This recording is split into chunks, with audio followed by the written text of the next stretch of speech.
Hello, hello, and welcome. Here we are playing Hearts of Wulin Tarkir in the Shadow of Dragons, part 2 of 2. I am Alexi. I'll be the GM for this game. We are playing this game through the Gauntlet gaming community. You can learn all about the Gauntlet at gauntlet-rpg.com or by following the Gauntlet on Twitter at GauntletRPG. Lots of cool games are going up each and every month, so definitely check out those resources. Check out the gaming calendar we have, and especially keep an eye out for Gauntlet Community Open Gaming, because that is a weekend we have every few months.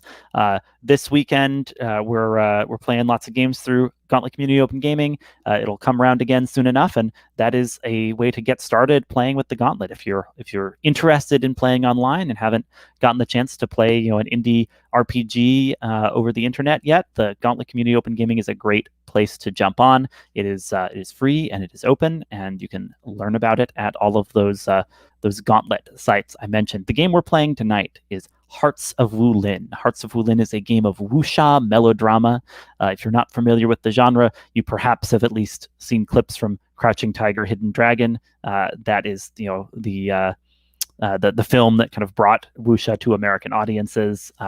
It is tells stories of people with huge feelings that are part of networks of honor-bound martial arts clans and entangled in complicated ways with one another. Hearts of Wulin has some cool mechanics to capture that and put a spotlight on the conflicting loyalties and inner conflict of the characters. Our game is set in Tarkir, which is a world from the lore of Magic: The Gathering. So we've been having a fun time taking taking this game, the mechanics of Hearts of Wulin, and putting it into this particular world of Magic's lore, a world where these proud human clans have been subjugated by dragons, and now, in particular, the Ojutai clan are kind of monastic students learning from the great teacher Dragonlord Ojutai. Our story so far has centered around a particular monastery where Ojutai monks have been learning and training, where an emissary from the Tarkir clan has come, hoping to broker peace. And we'll be meeting all these characters in a moment. But when we left off, they had found themselves fighting masked assailants and battling with people who are mysteriously wielding a Tarkir-type magic in the midst of this Ojutai stronghold, and also dealing with their complicated feelings about one another, and who is betrothed to whom, and who secretly loves who, and who is blackmailing who. Fun stuff like that. We'll get into it.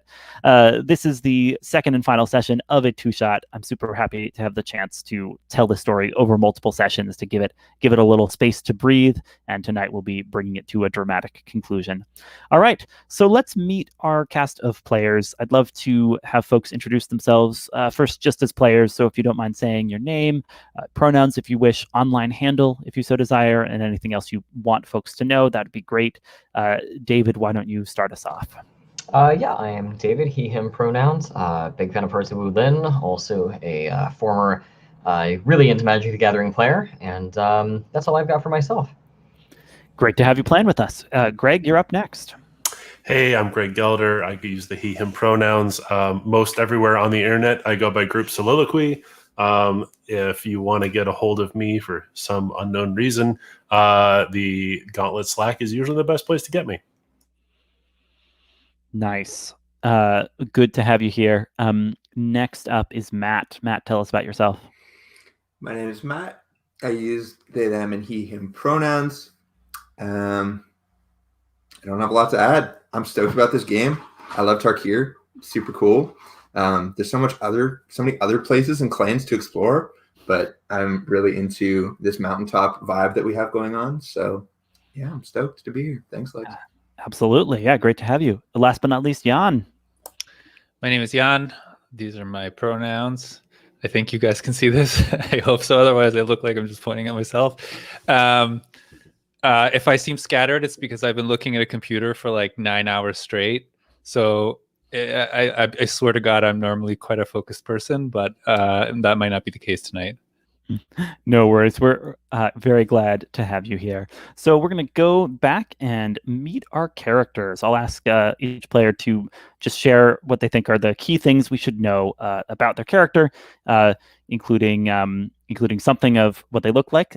You know what? I'll also share my screen right here. So if someone's watching along on YouTube, you can see the cool screen grabs people have pulled for these characters. Tell us about the basics of your character, and especially talk a little about your entanglements, including if you're making any shifts to them based on the events of the last session. David, why don't you start us off? Yeah, so I am going to be playing Kirada. She is an emissary and kind of in an ambassadorial role coming from the Atarka clan to seek a treaty or a ceasefire with the Ojutai clan.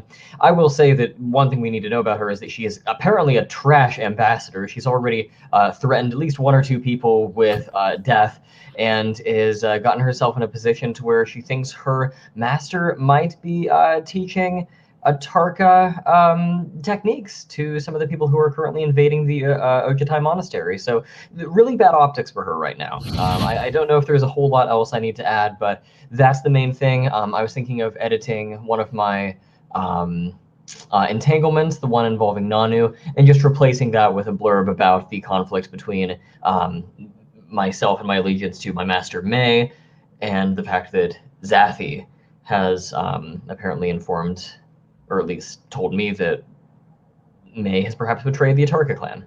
Yeah, that's great. Yeah, so something like my I have clashed with Zathi, who claims that my master May taught her secret techniques. That works for me. Something like that work for you? Yep, I'll go ahead and keep her. And remind me of your other entanglement. My other entanglement is, oh boy, I love Little Bird from an enemy clan, but Junyi blackmails me about my passion. Great, and those are both fellow player characters that we're going to be meeting next. So let's move right along. I think, unless there's anything else we should definitely know about Kirada. And I think I'm as good to go as I can be. Greg, why don't you tell us about your character next? Sure. Toe, aka Little Bird, is kind of a permanent student at the monastery. Kirada is his friend, and Little Bird has already misunderstood several advances by Kirada.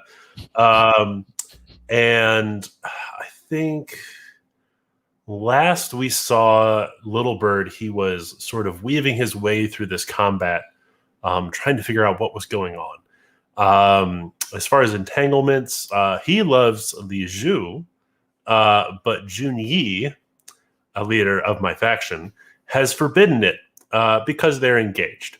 We'll get to that with their entanglements.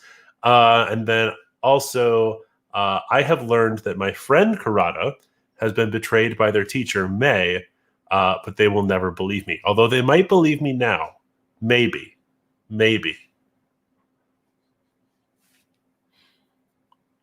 Oh, and Toe looks pretty much exactly like that picture. With the awesome long bald head but long braid and a cool stick that has a wind spirit inside of it. Yeah, there's fictional positioning is everything. A wind spirit trapped inside your staff, and you were kind of like hovering a little bit over the battlefield in the climax of the last session. I'm really curious how Little Bird knows that May has betrayed Kirada. We can discover that in play, perhaps, but that's a question on my mind. Yeah, I hadn't even thought of that, but yes. Fantastic. Well, let's meet the next player character we have. So, Matt, will you tell us about your character, please? Yeah, I'm playing Junyi. Junyi is the scion of a powerful Ojutai clan family, and is sort of upholding the teachings, but more so the style of the Ojutai way of fighting and I guess learning and thinking, but mostly fighting. Junyi, my entanglements are that I'm engaged to Li Shu, Yan's player character. but have fallen in love with her sister, Li Chao, Swooping Crane. Mostly because she's so stylish and badass and is as sure of herself as I am, and it's something that I like. So I think there's still some dramatic heft there. I'm not sure about the process of adjusting entanglements, but yeah. So the game just allows you to, when the time comes when it feels like your entanglement no longer applies, to kind of rephrase or rejigger it, and then that becomes another problem the GM can throw at you, and thing that they can gain you XP. It makes sense. I'm still interested in that conflict there. Oh, sure, yeah. Well, you've got a secret note from Li Chao that you have hidden on your person. I do. I haven't had time to come to the secret garden, but I sure want to. You've also just fought side by side with Li Shu for perhaps the first time? And I think I enjoyed it. My second entanglement is that I discovered that my sister Zafi has been learning techniques from Mei, master of an enemy clan. So I guess I'm kind of like in the process of discovering that. Maybe it had been like a suspected thing. Like I'd seen her practicing things that were obviously not Ojutai styles and forms, and that was like a big red flag. And maybe now I'm putting things together, although I don't know how quick and adept I am at putting things together. But yeah, no, I mean I totally buy that now you can feel those suspicions have been confirmed, or perhaps once you reunite with Kirada, you'll have some strong confirmation of those suspicions. Mm-hmm. Anything else we should know about Junyi? I don't believe so. Very good. Then, Jan, will you tell us about your character? Sure. Her name is Li Shu. She plays an aware, specifically of a scholarly kind. She's an introverted person. She's not very much interested in social interactions. She's most interested in scholarly things. Her father is the big cheese, and she listens to him very. She's very deferential to him, is what I'm trying to say. And she trusted him. That's one of her entanglements, actually. Kirada, who's my friend. And I'm actually really interested in that friendship. We haven't really seen it on the screen yet. And I'm kind of wondering, trying to sort out, I'm interested in why exactly Li Shu is friends with Kirada. He suspects my father of some evil, but I don't believe that. As far as her look, she looks similar to the image I found, although I imagine her being a little bit more sculpted in her features and her eyes being a little bit more feminine. I also imagine her having some tattoos, but she does wear like these very off-the-body robes. She has... And a shaved head, yeah. Her facial expressions betray her real thoughts, although she in words is quite deferential. You can see flickers of disagreement in her face, distrust. She's an open book. She's very a good ironic read, given how much she's herself reading books when she walks around the monastery. She's a good read of people, although she isn't really open to the idea that people think she's attractive or nice or something. Totally missing that little bit. Yeah, and even though she's quite astute at sort of gauging people's reactions, I think that's so far from her mind that it's kind of an impossibility. So the fact that all these people are actually, that actually want her or whatever, it's just kind of far away from her mind. I didn't mention this last time, but I came up with a martial name for her, which is Supple Leaf, which I think was given to her with the context of like nature, but I think she takes it to leaf to refer to a leaf from a book. Yeah. Her fighting style is called Transforming Rain Cloud, and essentially she just uses death by tiny little blows that are largely psychological in nature to defeat her foes. And I could go on. Honestly, I love this character, but I will just stop there. Do we want to take a quick tour of her entanglements? Oh yeah, so I mentioned the one which was that Kirada suspects my friend, my father Baoe of evil, but I remain steadfastly loyal. The other one, which we haven't got a chance too much to interact or interact around, which is I love Nanu, but my sister Li Chao accused them of a crime. And yeah, so Nanu, this humble like servitor at the monastery, right? Like Yeah, a man who's kind of looked down on by everyone. You have fallen for him of all people. yeah, damn right. You know, because I'm interested in substance. I'm not interested in flair. Mhm. No offense, Junyi. And yeah, I kind of want to like I don't know. I think Lenu's great. I don't really want to change that entanglement. I kind of want to see something happen with him. Maybe he's gonna die. Maybe he's gonna survive. Maybe he's the evil mastermind. Who knows? And I kind of want to find out. But he's been accused of a crime of some sort by your sister Li Chao, seemingly out of spite. It seems she's done this to keep you from having Nanu. Yeah, I'm fairly certain of that. Although I don't know that my character knows for sure. But the idea is that yeah, she's just like we have a lot of sibling rivalry. I think I like upstage her most of the time, and as a result, she's interested in just like messing with my life. It also kind of suits her fiery personality. So yeah, I'm understanding this is her way of getting back at me.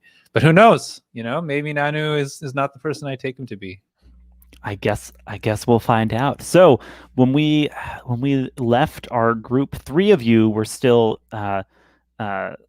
in this meditation chamber centered around this pool, and the stillness there had been disturbed by masked assailants wielding fiery weapons. Together, Junyi and Li Shu fought many of them. Little Bird kind of flitted through the fight, taking things in, and we'll give you a chance to make a roll, Little Bird, to see what you learned along those lines. Kirada attacked, the figure that seemed to be in charge, the figure mantled in this green bear aura, right? It's clearly magical figure, and Kirada and her opponent kind of toppled out of this shrine, and we're kind of like clinging to the side of a cliff, battling there. When Kirada discovered that this was Zathi, and Zathi spoke scornfully of how she had learned more from Kirada's teacher May than Kirada ever would. And at that point, the storm picked up. Part of the cliff face sheared off, and the two characters were flung in different directions. So Kirada, we'll check in on you soon, but I'm going to check back on the end of this fight in the meditation pool room. I want to give each character a chance to you rolled really well to take care of these enemies, so I want to give each character a chance to just narrate a little bit of what their kind of finishing blows look like, how they bring down these opponents. Junyi, let me turn to you first. What's your kind of how do you dispatch enemies with flair kind of at the conclusion of this fight? Well, to kind of to I guess contribute to the character descriptions that we were just doing, Junyi is sort of obsessed with the Ojutai broods style, as far as like he'll watch the dragons fly through the air as like his way of like studying from them, more so than even listening to their words. Like it's all about the grace and the style and the flight. And his style is called Breeze Dancer's Grace, and his martial name is Deathborn Aloft. So I think those words are all probably enough to kind of capture a mental image of how he looks. He does a lot of leaping and flying and spinning, like how a dragon will perform like a barrel roll and swipe with their claws. He'll do the same sort of moves, and but it's all a dance. It's all a dance, and that's the most important part to him. So he's as he pulls off his finishing moves, it's kind of the end of a like a partnership dance, like a tango with Li Shu, sort of, where he'll be getting closer and closer and making a lot of eye contact and sort of like trading positions and that sort of thing. Li Shu, what does your kind of way of contributing to this fight look like, especially in light of Junyi trying to dance yeah. fight with I you. imagine the cinematography and the choreography to be like us like getting separated and coming back together, and then maybe ending up back to back, or like I'm underneath him and he looks down at me and I'm just like scornful, or like, and No, then I'm underneath you for sure. or yeah, exactly, yeah. And I imagine that like when we come together, we get these exchanges of like him maybe being interested at times, maybe not. I'll let him speak for himself, but me definitely not.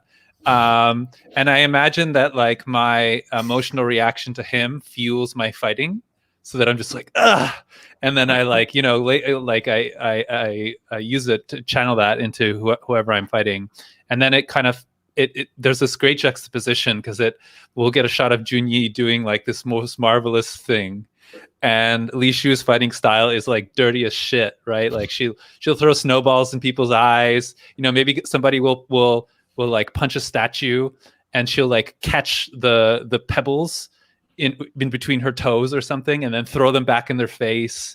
Her fighting style, as said, is like rather than hitting somebody once or something like that, it's all these little blows mixed with psychological warfare. And improvised weaponry. Yeah, improvised weaponry. So she's using her own clothing. She's using other people's, that like classic martial art thing where you tie people up in their own clothes, or you like, knock their wrist and their own weapon ends up in their eye or something along those lines. So she's all about using whatever the situation gives her to her advantage. Fantastic. Little Bird, tell me a little about your contributions here as the battle is winding down. So Little Bird is like watching Junyi and Li Zhu doing 90% of the work, and it's just sad because they're like so good at fighting together, and it's obvious why they're engaged. And I think he's kind of zoning out and being a little bit sad for himself when this like the bruiser of this group like smashes the pillar next to him, and so he like has to quickly get up on his feet and defend himself, and like this bruiser is just like making these big wide swings, and he's doing his best to stay out of the way, right? He has a very wear them down sort of defensive fighting style where he makes them as exhausted as possible. And he's doing this, but he's not great at fighting. And mostly he's watching Junyi and Li Zhu fight and just being like torn apart. He's like, oh man, they're so good at fighting together. It's obvious why Junyi doesn't want me to be with Li Zhu. And also, at the start of the session, I took a move. Okay, tell me about your move. I took Face to Fate, which lets me roll 2d6 now, and then I can swap that in and out for other rolls throughout the session, for another a roll. But if I get a 6-, you do get a soft move against me. Okay, go ahead and let's make that roll here. Tell me what element did you pick for it? You don't get an element. It's just a raw roll that I can swap in as I want to. Ah, okay. But you didn't get that soft move. You don't get that soft move. So like put that on yourself, right? That Little Bird has the chance to kind of trade fate at some point. If someone rolls something and you want to slot in a 7 instead, you have that option. You can give that to other people too. Yeah, you can give it to other people as well. So nice. Okay, so there's a moment where like some like blow from this bruiser just misses you, and you feel like a chill in the wind, and it's like some kind of fate is clearly waiting in store for you, but you don't know when that wind will blow.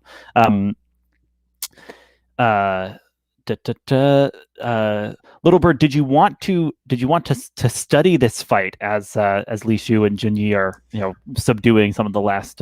Yeah, I think I kind of want to study and I'm more studying the relationship between Li Zhu and Junyi than I'm studying these enemies. Like more people showed up at the monastery to try and kill us again. So let's see. I think that would be. Yeah, this one you do have to pick an element for. I do.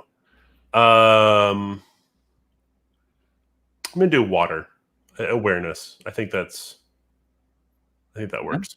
All right, awareness, wisdom, flexibility. You're hoping to,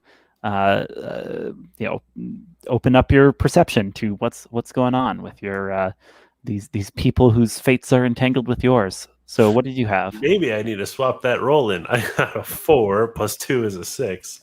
No, I'm gonna let it ride. I'll take the 6 minus. Yeah, you are watching Junyi and Li Shu carefully, and it's just obvious that whatever they think, they are so perfectly matched. Li Shu could probably help Junyi take things a little more seriously. Junyi could probably help Shu lighten up just a tad. Unfortunately for you, it's clearly a match made in the celestial realm. Go ahead and mark an element, little bird.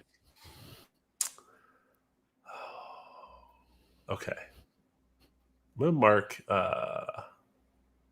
mark fire. I'm getting reckless.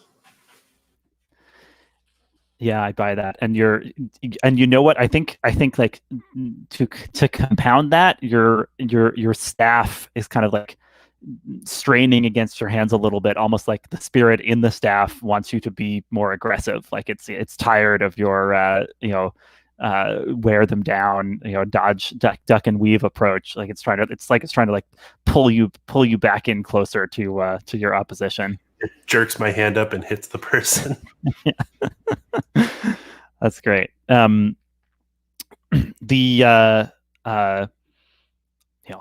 fight's wrapping up.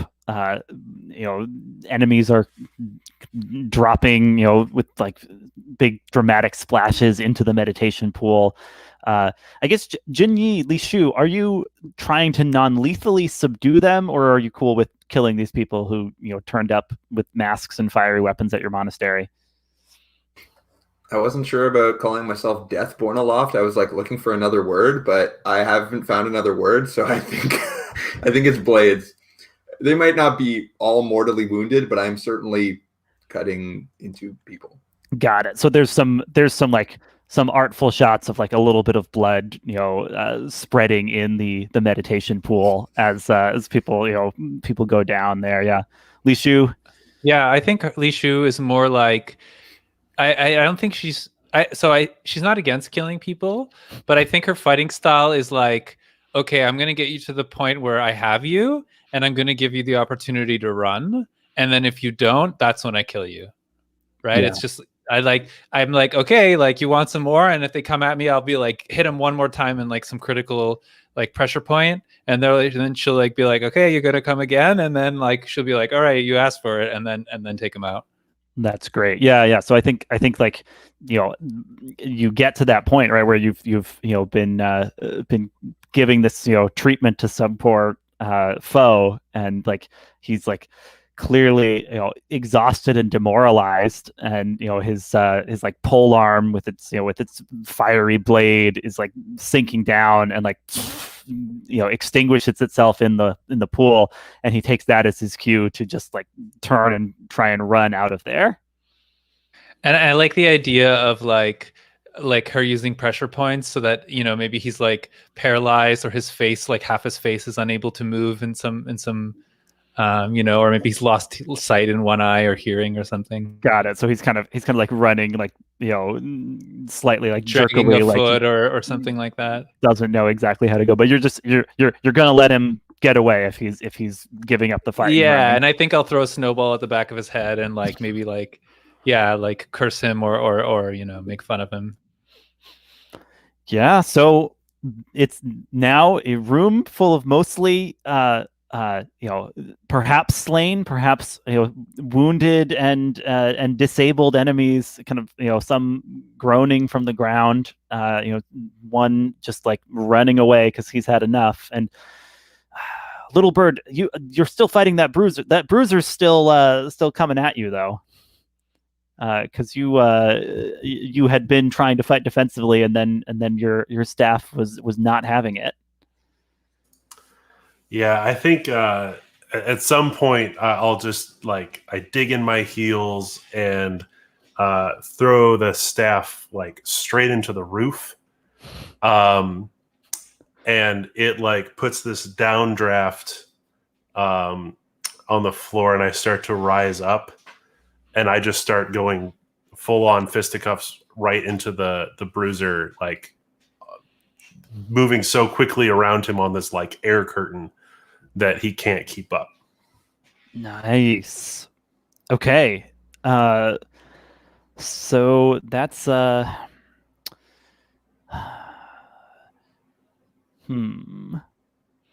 it's become a one-on-one fight. I think this seems like something where this guy was fighting in a whole group. And you've got some tricks up your sleeve, so I'll say that you're higher scale than this foe. Isn't that nice? That is nice. So go ahead and roll plus your martial style element and see how this goes. Okay. Let's see. My martial element is wood. That's a 9. All right. On a hit, you win the conflict. Describe your awesomeness. On a 7 to 9, you may either let them go or finish them with a cost. Ooh, what's the cost? I have to mark an element? It says finish them with a cost now or in the future. So it sounds like it leaves it kind of open to to me to decide something about the cost. Though if you have a pitch for it, I'm always willing to entertain it. Yeah, I'm not going to let them go. So I'm on this air curtain, and we're fighting, and eventually, I disarm him, and I get his flaming pole and strike it against the ground. So now there's this firestorm swirling around me, and I think maybe Junyi might recognize something from the dragons. I don't know if the Ojutai dragons breathe fire, but ice actually. Ice. Oh, okay. But definitely the association of fire and dragons. The association of fire. Yeah, and so little bird does lands on his feet and then strikes the ground, and all of the fire pushes against this bruiser, and he's thrown back and over into the oblivion of the mountains. He's doing the whole Disney death, falling. Just so he's gone, right? Because you've blasted him out of the shrine, down the mountainside. And then my staff comes down, and I grab it, and it's really hot now, and I drop it. I go, ow! Oh, nice. Your kind of wind staff that was up in the air. Yes, nice, because it got hit by this fiery updraft. Yeah, and I think part of the cost is you can see your staff kind of visibly trembling, vibrating, cracks starting to form on its surface. You've kind of angered the djinn inside of it, and it is just struggling as hard as it can to escape. Oh, that's not good. But you have won the day. Junyi, what do you do when it becomes clear that the battle is won? And Kirada's disappeared. Well, first I pose. I think the battle comes to a conclusion with me and Li Shu, and Li Shu ends in some kind of really stable move that's totally inelegant and kind of crude as I would see it, like just a very simple disabling move. And Junyi finishes with like some like beautiful like pose like this with his blades pointing out and everything. And there's just a very distinct juxtaposition between the two of them. But as far as what I actually do in a useful way to the story, well, I mean, let's see. So like these people, these are obviously attacks on our great clan, and I have a lot of like faith in my people, and so I do want to get to the bottom of this. And yeah, I think I definitely would run out to where Kirada has been, because I do suspect Kirada in some way. Like, or there is at least some feelings of like, what is she here for? You know, I know she's here with others. Like, this seems like a whole thing about it. So I might say something to Li Shu though, in the sense of like, well, it wasn't beautiful, but at least you can dance. And I smile. Is that meant to be a comfort or support? Yeah, I kind of think so. Like I think that you know, I might be warming up to her, and in a way, or at least like this is revealing more of her to me, even though I still don't totally like what I see. There's like a chance for something. So yeah, I don't know what that means mechanically exactly, but yeah. So there's a basic move for when you comfort or support a fellow PC, which gives them the chance to clear an element for one thing. You pick what element you're rolling with here. It sounds a little like it might be fire to me. Yeah, I think after that whole display, I'm for that. Let me roll that up. On a hit, they may accept your words. My not very kind words, maybe, but so my fire is 1. Yes, here goes. That's a 7. Okay. So Li Shu, what do you accept these words of comfort from Junyi? Oh God, no. Never. I know. He's gonna have to do better than that. And just to be clear, you know, the move gives you the option to clear a marked element or give a bond to the other character. You know, if you think, you know, either of those is possible, you can definitely pick either. Or if you think this just doesn't work at all on Li Shu, Yeah, I feel like it would just remark my fire. Like, man. that's already marked. Like that's what it would. That's the actual effect it would have. So how do we see that Li Shu is having none of this? Disdain, like just contempt, like pure and simple. Yeah, I think she just. What would she do? She just like. I already used that. Yeah. So what was the exact turn of phrase you used? You said, "At least you can dance" or something like that. Yeah, it wasn't beautiful, but at least you can dance. Yeah. I think maybe. I think I think what she's just gonna do is she just has like blood on her hands and she's just gonna wipe it off on like some dead guy's robes or something, and then just like not even react to it. I think Li Shu's like interested in going to see her father. Nice. Yeah. Right. Yeah. And obviously Little Bird is busy with his rebellious staff and is missing this, you know, moment of disharmony between the two of you. Yeah. Maybe sorry. Li Shu just gives like a momentary look of disdain to Junyi and doesn't say anything. Little Bird could also just totally misread that. Like, wow, that was so smooth. They're so in love. So yeah, I'd like to run out of the meditation room towards where I knew there might still be an enemy waiting. And maybe as I run past Little Bird, I say something like, nice fighting, Little Toe. Like trying to be like supportive, but just like butchering his name. Oof. Oof. Oh, okay. I feel like, yeah, that's not even close to comfort and support. Like, No, that's not going to do it. I love the idea of like maybe you handing him something to hold on to as well, just like, kind of mirroring the previous scene. Yeah. Why don't you collect their weapons? They might be useful. You're muted, Greg, but I said, "Oh, okay."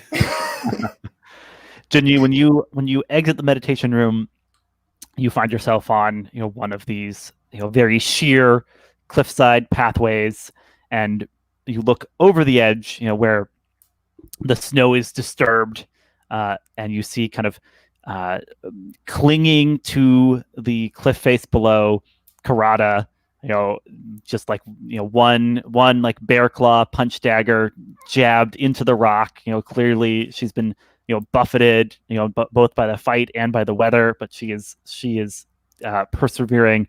Kirada, you can above, even with the howling of the wind, you hear Junyi's footsteps and see him appear at the top of the cliff you're clinging to. What do you do? Do I know that Zafi is Junyi's sister? I think. I think it's most interesting if you do. Yeah, I think in your time as emissary here, you've gotten to know who the children of the major shrine leaders are. So you know about Junyi and Zathi, being the pampered scions of this particular group. Mm. And to clarify, Zathi is female. yes. Yeah, I think we said she, Okay. her. Okay, got it. Just clarifying.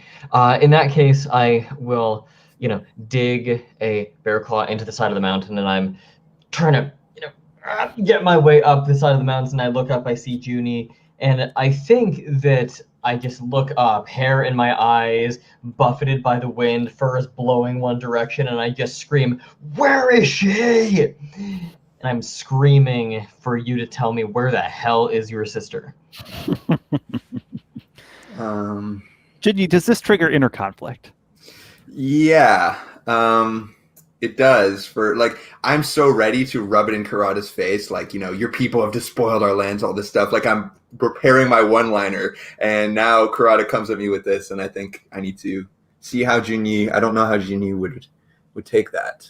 Yeah, well, we'll find out. So when you come face to face with emotional turmoil and pressure from an entanglement or personal issue, mark XP and roll anything except your style element. Okay. My medal's marked. It's certainly not wood. I'm kind of unsure how to interpret the element to choose here. Is this my state of mind when I'm kind of going through this inner turmoil, I guess? How would fire work in this context? Oh, it's whatever you're relying on to get through the inner conflict. So if it's primarily creativity, speed, passion, then it could be fire, and that could be just kind of sort of powering through, right? Trying to push past any inner conflict and get to the next thing, right? But yeah, it's whatever you think makes sense as an element to associate with your character in this moment. It seems like I'm all passion. I can't. It's not like I'm calming myself or anything to go through this. I think it's probably fire. So I'm going to roll with +1. All right, go ahead and roll +1. Oh, boxcars. That's a 13. Okay, so after a moment, right? A moment of inner conflict, you are going to be able to push through. Tell me how we can tell, how the audience knows that Junyi is keeping himself together and weathering this inner conflict. Well, I'm trying to decide what he this doesn't exactly tell me how I would respond to this. I guess what does a 10+ mean in this situation? Does it mean that I hold true to my disdain for these outsiders, or does it mean that I managed to do the right thing here? Because I guess all I know. I'm open to either, right? Because basically kind of with the high die roll, you've won yourself the latitude to kind of to narrate how you want this to go, right? You're not going to be forced to mark an element or flee the scene. You're not kind of handing me, the GM, the like permission to make things worse. The decision becomes yours. Yeah, this is a really pivotal moment for Junyi. Oh yeah. And my last exchange with Kirada was very heated, with like being thrown on the floor and like very harsh words being exchanged. Yeah, I remember that.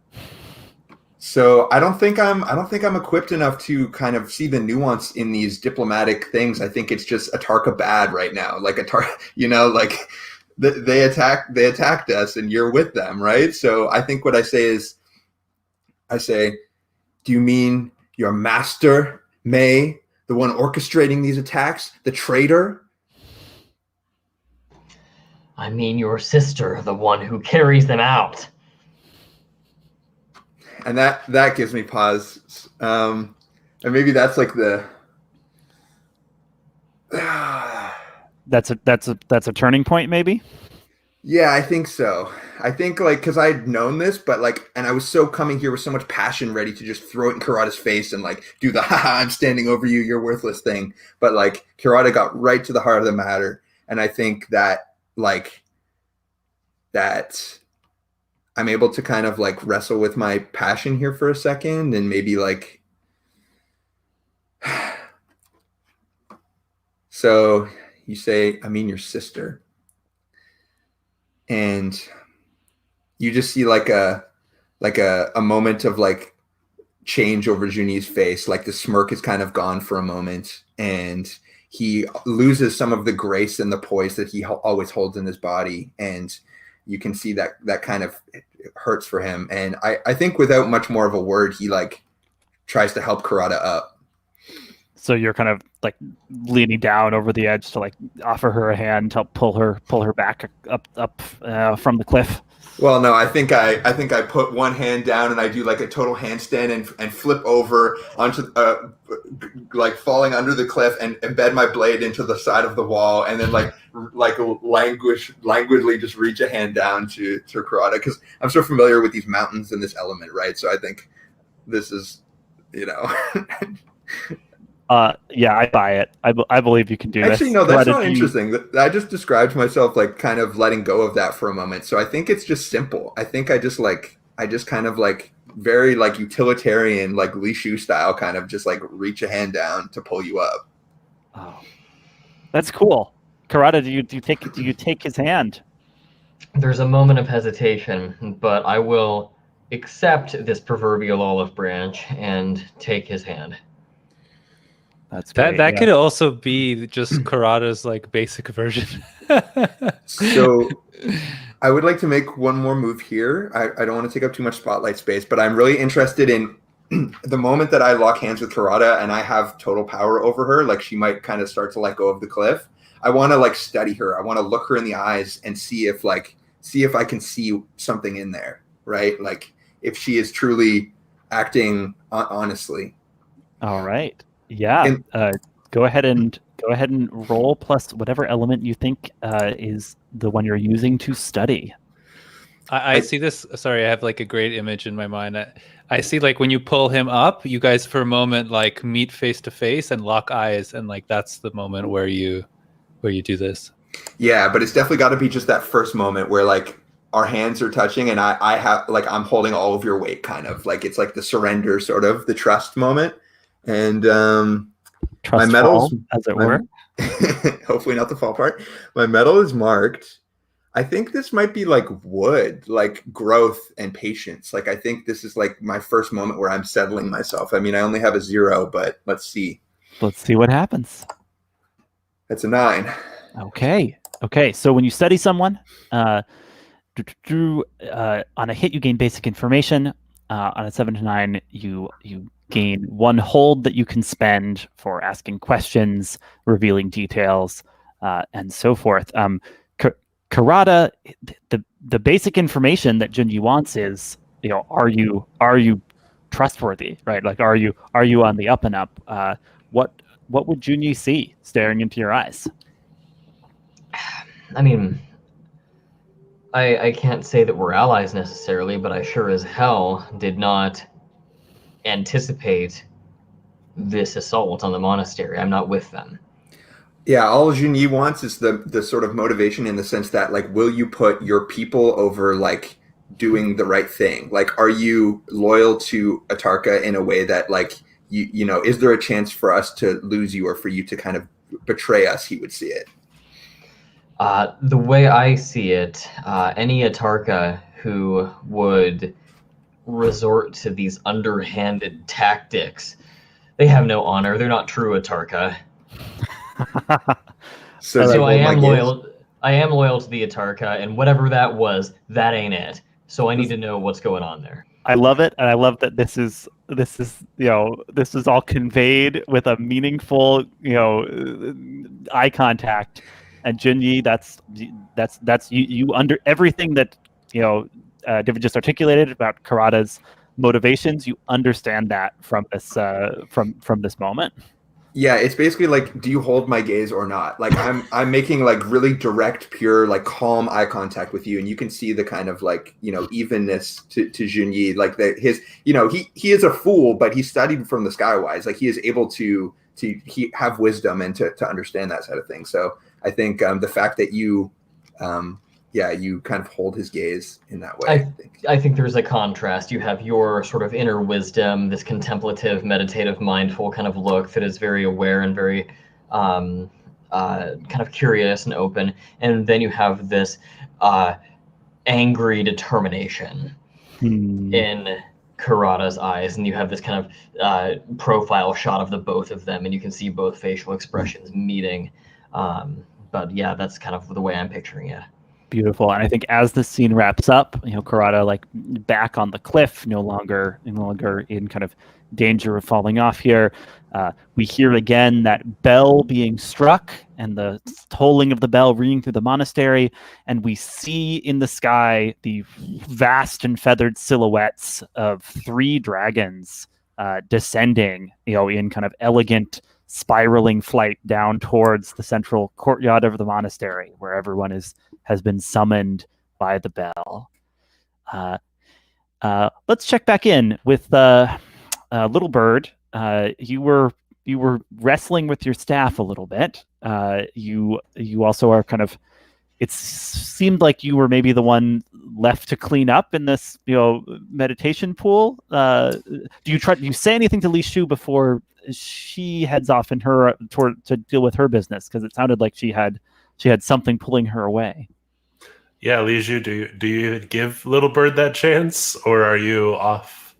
Yeah, Li Shu is like, she's never really concerned with anybody else. She just does, there might be like she might pass you. Like, there might be a moment where you could intervene, but like she's not giving you the social space for it. So it would require for you to kind of to cross the Li Shu chasm into her social space. Little Bird, what do you do? I think as Li Shu passes Little Bird, I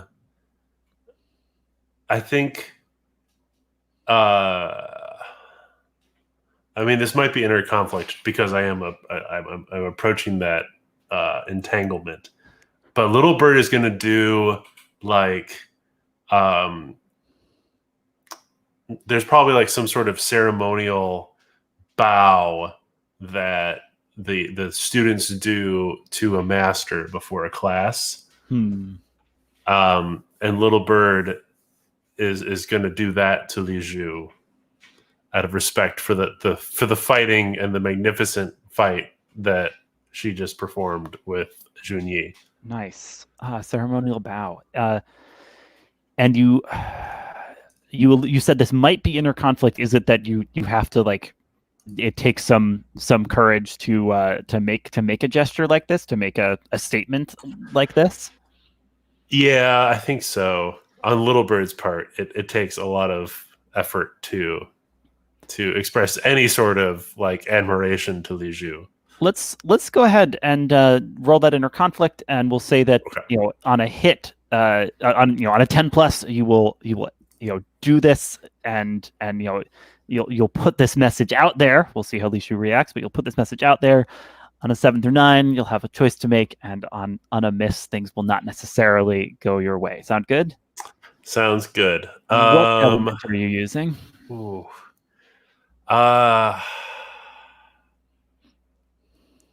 Maybe metal, because it's control. I don't know if it's a calculation. Control works though. Go ahead and Okay. Go ahead and roll metal if you'd like. That's a 0. So we'll see what the dice say. That's an 8. Okay, so on a 7 to 9 for inner conflict, you must either flee the scene or mark an element to keep yourself steady. I will mark metal. Okay, all right. So Little Bird, you do it, right? Like it is a bow that conveys the respect and admiration that you feel. You have to screw your cards to the sticking place to make it happen, but it happens. Li Shu, this is a bow from Little Bird that means something more than just politeness. It's clearly meant as a gesture of real admiration and respect. What do you do? I think I just walk around him. It's just like, oh no! Yeah, like this is like from Lishu's perspective to get her Ironman. She the idea of ceremony, the idea of like ostentatiousness, like this all like what she respects is knowledge, authenticity. This is exactly why Junyi doesn't appeal to Lishu, right? She does not like ostentation, and this is exactly why Nanu appeals so much, right? So this show of whatever ceremony is not at all Lishu's thing. I'm being as much like Nanu as I can. Just walking on people's hearts everywhere she goes. Lishu. Plus also Lishu is like we just got attacked, like everyone's murdered, and you're doing some ceremonial bows on me right now. It's like what yo, man, this is inappropriate.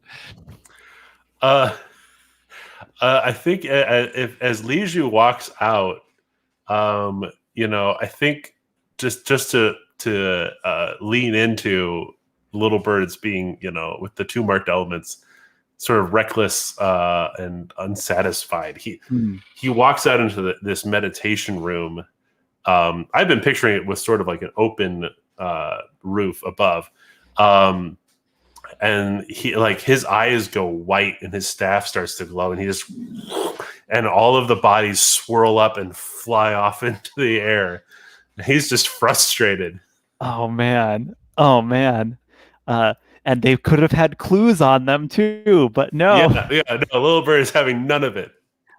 Just blasting away these interlopers on the to the monastery, and they're gone. Yeah, absolutely. And now you're left alone as what it is you've blasted up the water of the meditation pool too. So as you're standing there alone, it comes down on you in raindrop, like a rain downpour. I think it's like a blizzard, right? Where you there's just those weird divots in the snow where there's nothing, and then all of the snow is gathered around the pillars on the outside of the meditation room.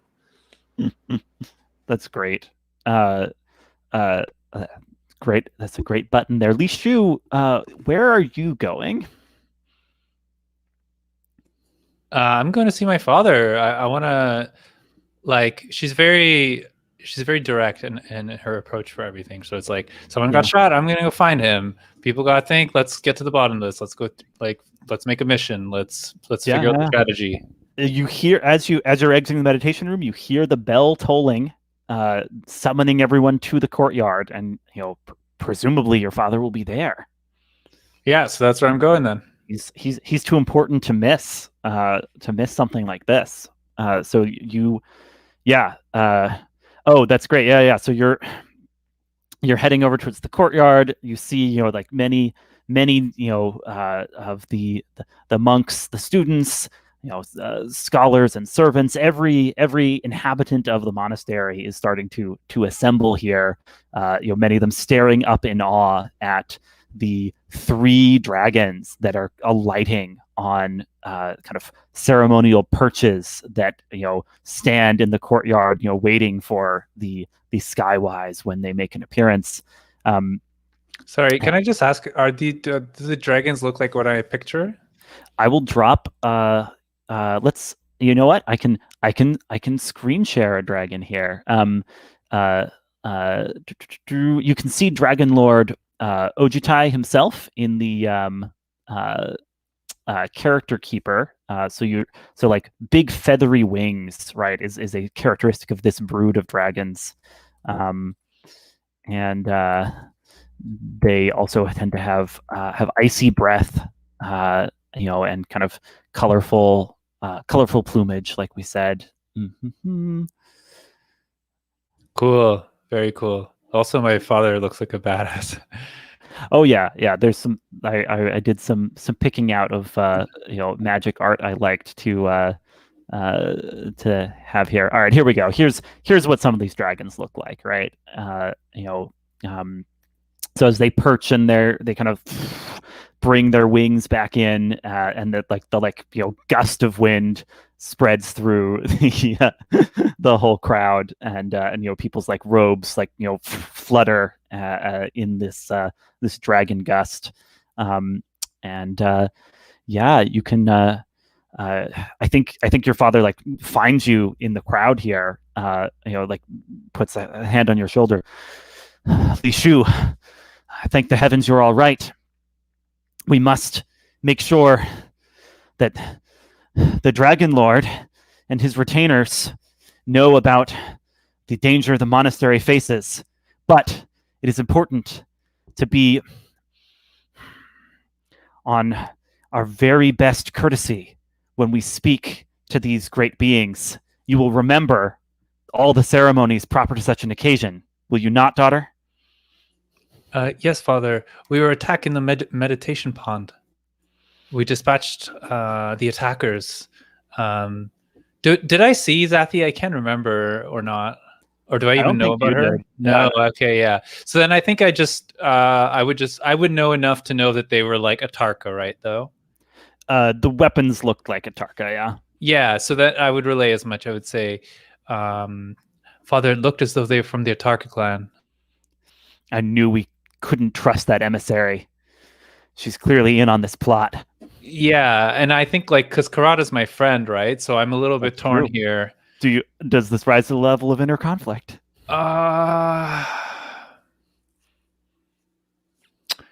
To be honest, I don't think so. I think as much as Kirada is my friend, my father is my father, and I fully support him. Though so I think your friend Kirada suspects your father Bao Wei of evil. Yeah, but I steadfastly am loyal, and I think this is just for now. Yeah, I think this is right, and if I'm wrong, then it'll be all the more tragic. But I think right now, I maybe you see her swallow and have this hard look in her eye. Again, she's very deferential, so she's looking at the ground, and we get a shot of from the snow looking up at her face. And, she looks extremely torn on her face, but I think she's just yes, Father, and goes along with what he says. All right. He'll usher you over towards the dragons. I want to check in. Junyi, you heard this bell tolling, but you had a different invitation during this meeting. Where do you go? I'm so torn. I love a big crowd. Yeah, I think I should honor that entanglement. I think maybe me and Kirada walk a short ways towards. I don't know if Kirada is going to the meeting, but I just like that we were kind of side by side there for a moment. Yeah, you ended up together. So we walked a short ways, and I kind of just oh, I've forgotten. I have somewhere to be. You'll have to go on without me. Do look out for yourself. I mean, I have no. She says something I have no love for you, but no, he doesn't quite say that. But he says something to the effect of I don't care that much, but I don't want you to just walk into the hornet's nest, sort of. Does that rise to the level of a comfort and support?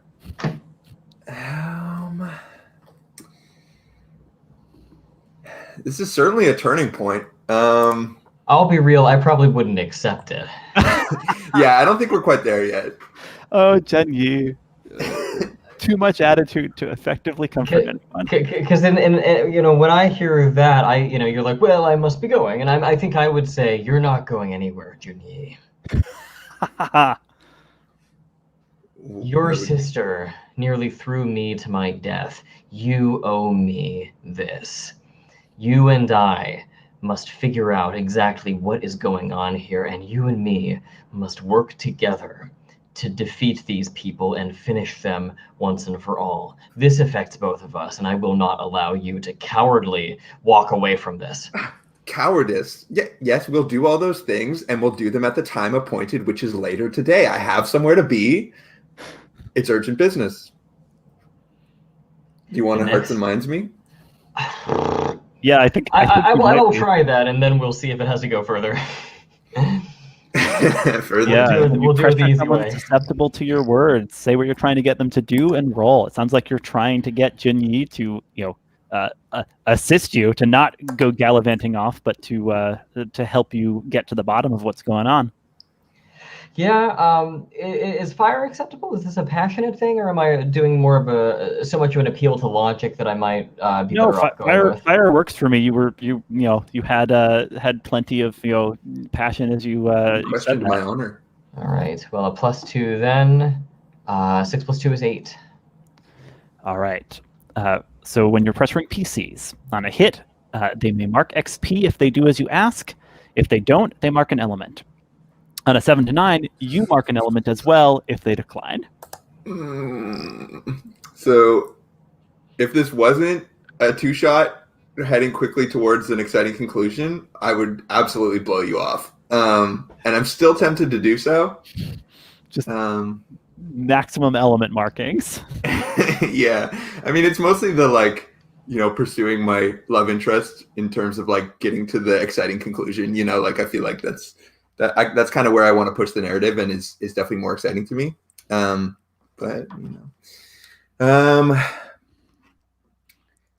it's your call. Yeah, you know what I think is interesting? I think with all this kind of Li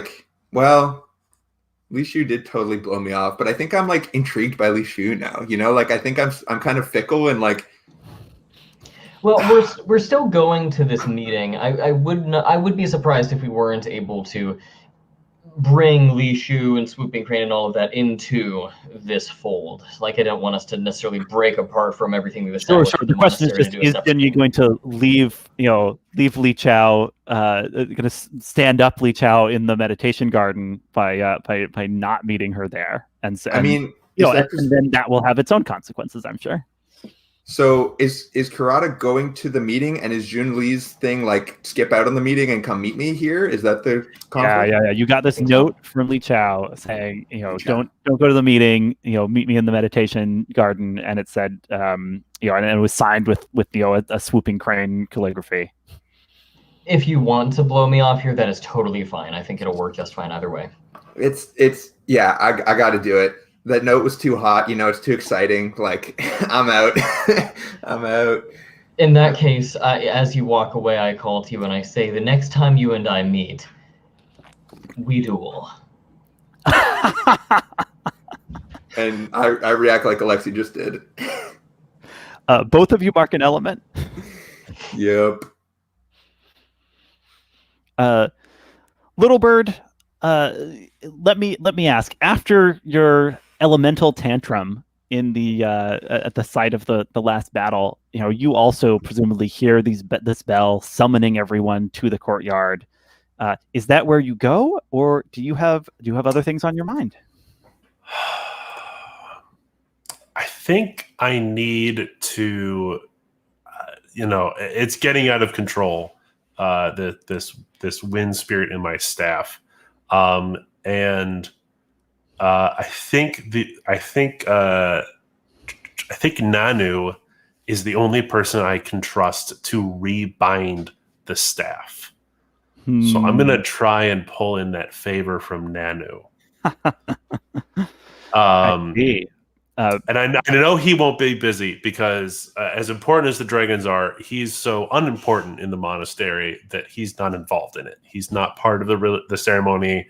It's like if the dragons saw someone as lowly as Nanu, they would molt all their feathers and be offended.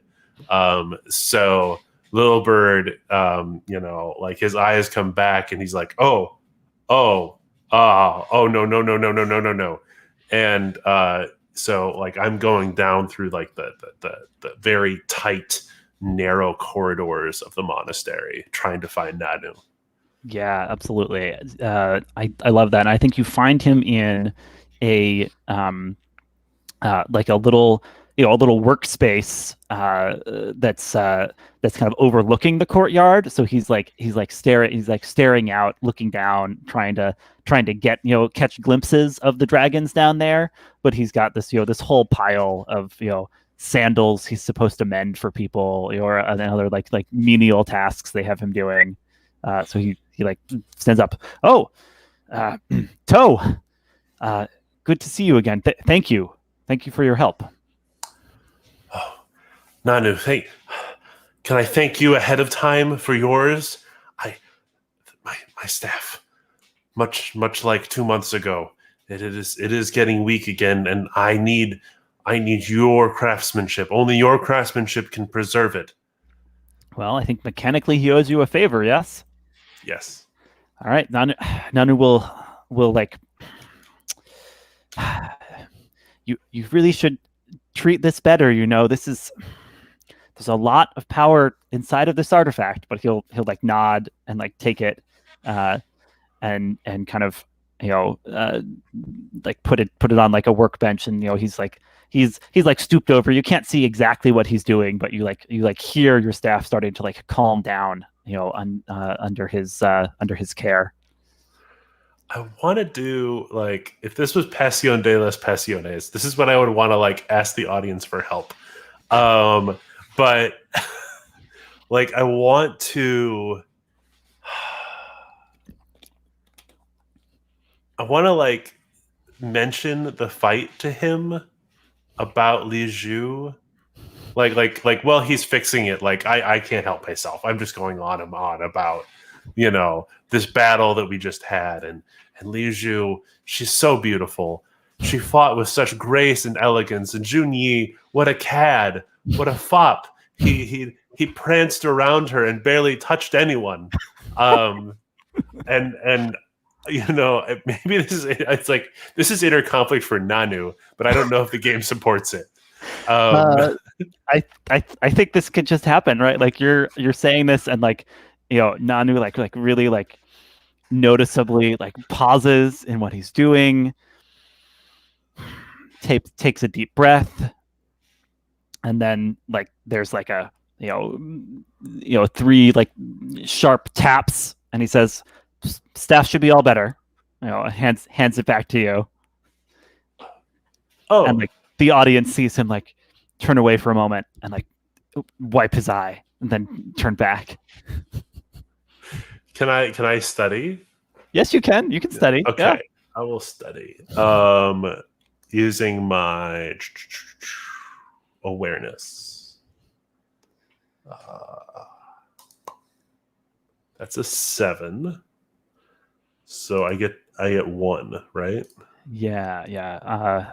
What I've got here is it says on a hit you gain basic information. On a 7-9, gain 1 hold to ask a question about a situation, a person, learn a person's scale, reveal a detail.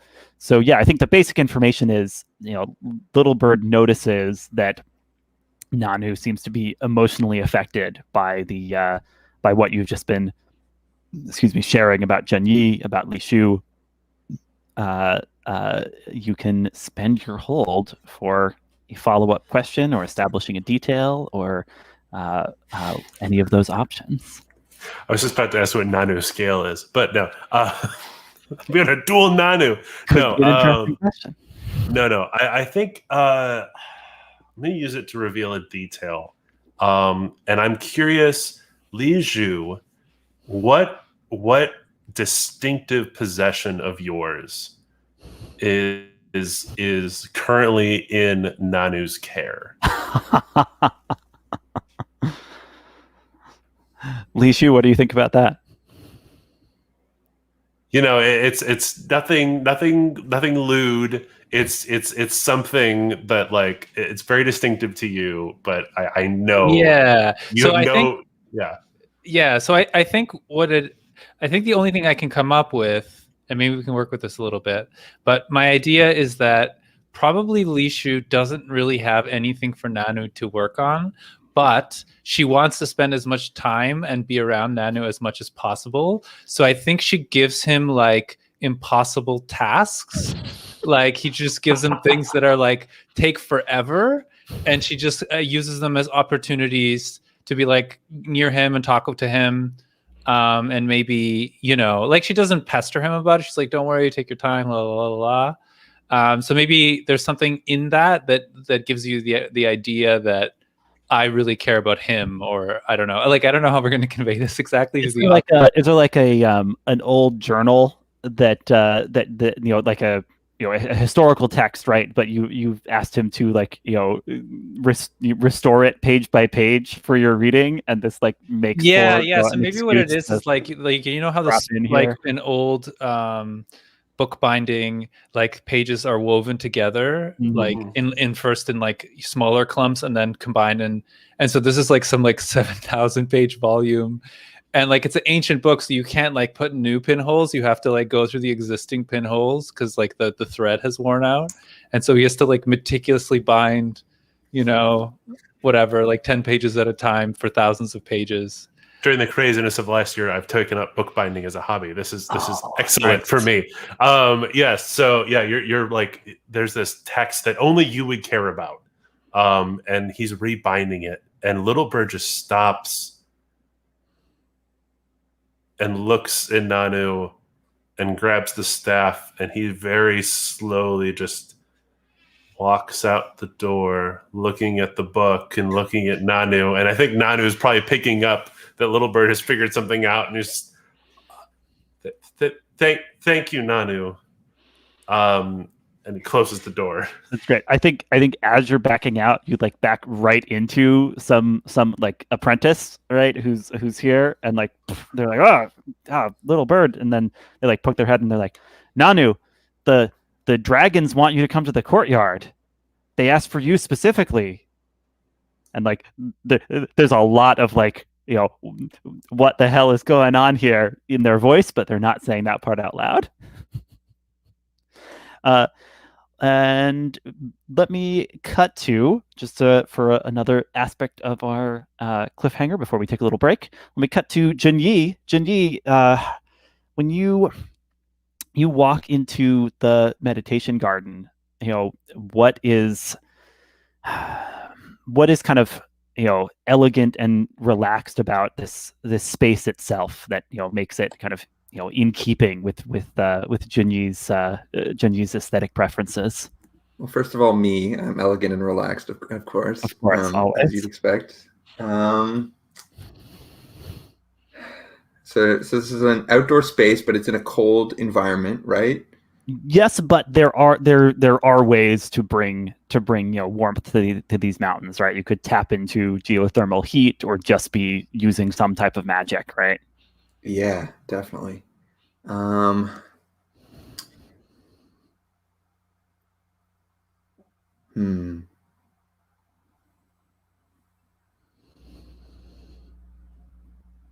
think there's something to do with there's like specially built and carved and fashioned chimes, or not necessarily chimes, but things that when the air and the breeze blows through them, they sound these different pitches. So kind of like these wind instruments that are just hanging all around the garden. And it makes this just kind of beautiful, soothing melody. And when Junyi walks in, he has like an entirely different outfit on. He had no time to change, but like he's in like a very like flowing, like romantic looking robe with like billowy sleeves, and like it's a little bit see-through. And he's got like a new like hairpiece, and he's got flowers. Oh, like he's brought a bouquet. Yeah. some like rare mountain species that he knows where to find because he's always wandering around. But yeah, they're like tucked into some part of his garment. It's a lot. That's great. That's great. Yeah, and I think like as you step into the midst of this garden, you hear a strange noise, and then suddenly find yourself dangling in a net that had been set here, and like as you're like taking in that you've fallen into a trap. That's so good. You hear Li Chao's laughter from the entrance of the garden. Oh, He says, prospective brother-in-law, what a disappointment you've proven. But at least your death will help make sure that the war between the Ojutai and the Atarka goes forward.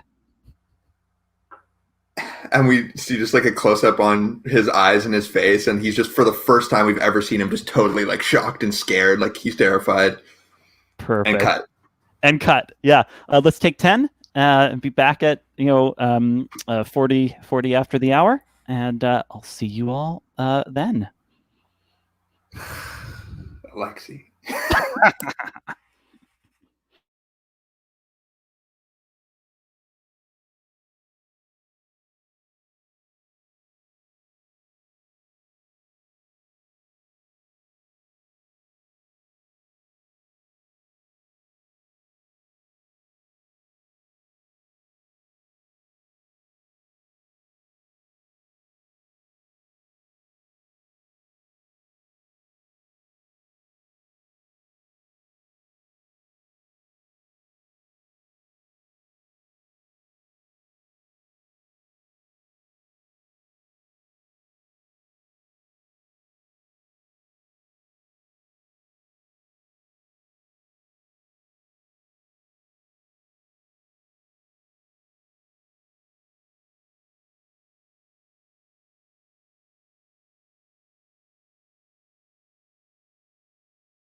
I burned my hand while cooking dinner tonight, so I have to keep icing my finger.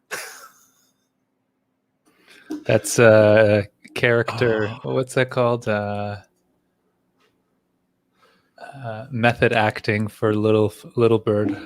Oh, yeah, burning my hand. Yeah, maybe I pulled it in there for that. Yeah. Oh, And my brain is so phased. Like, that's okay. yeah, I'm like I like try to say things and something else just comes out. It's crazy.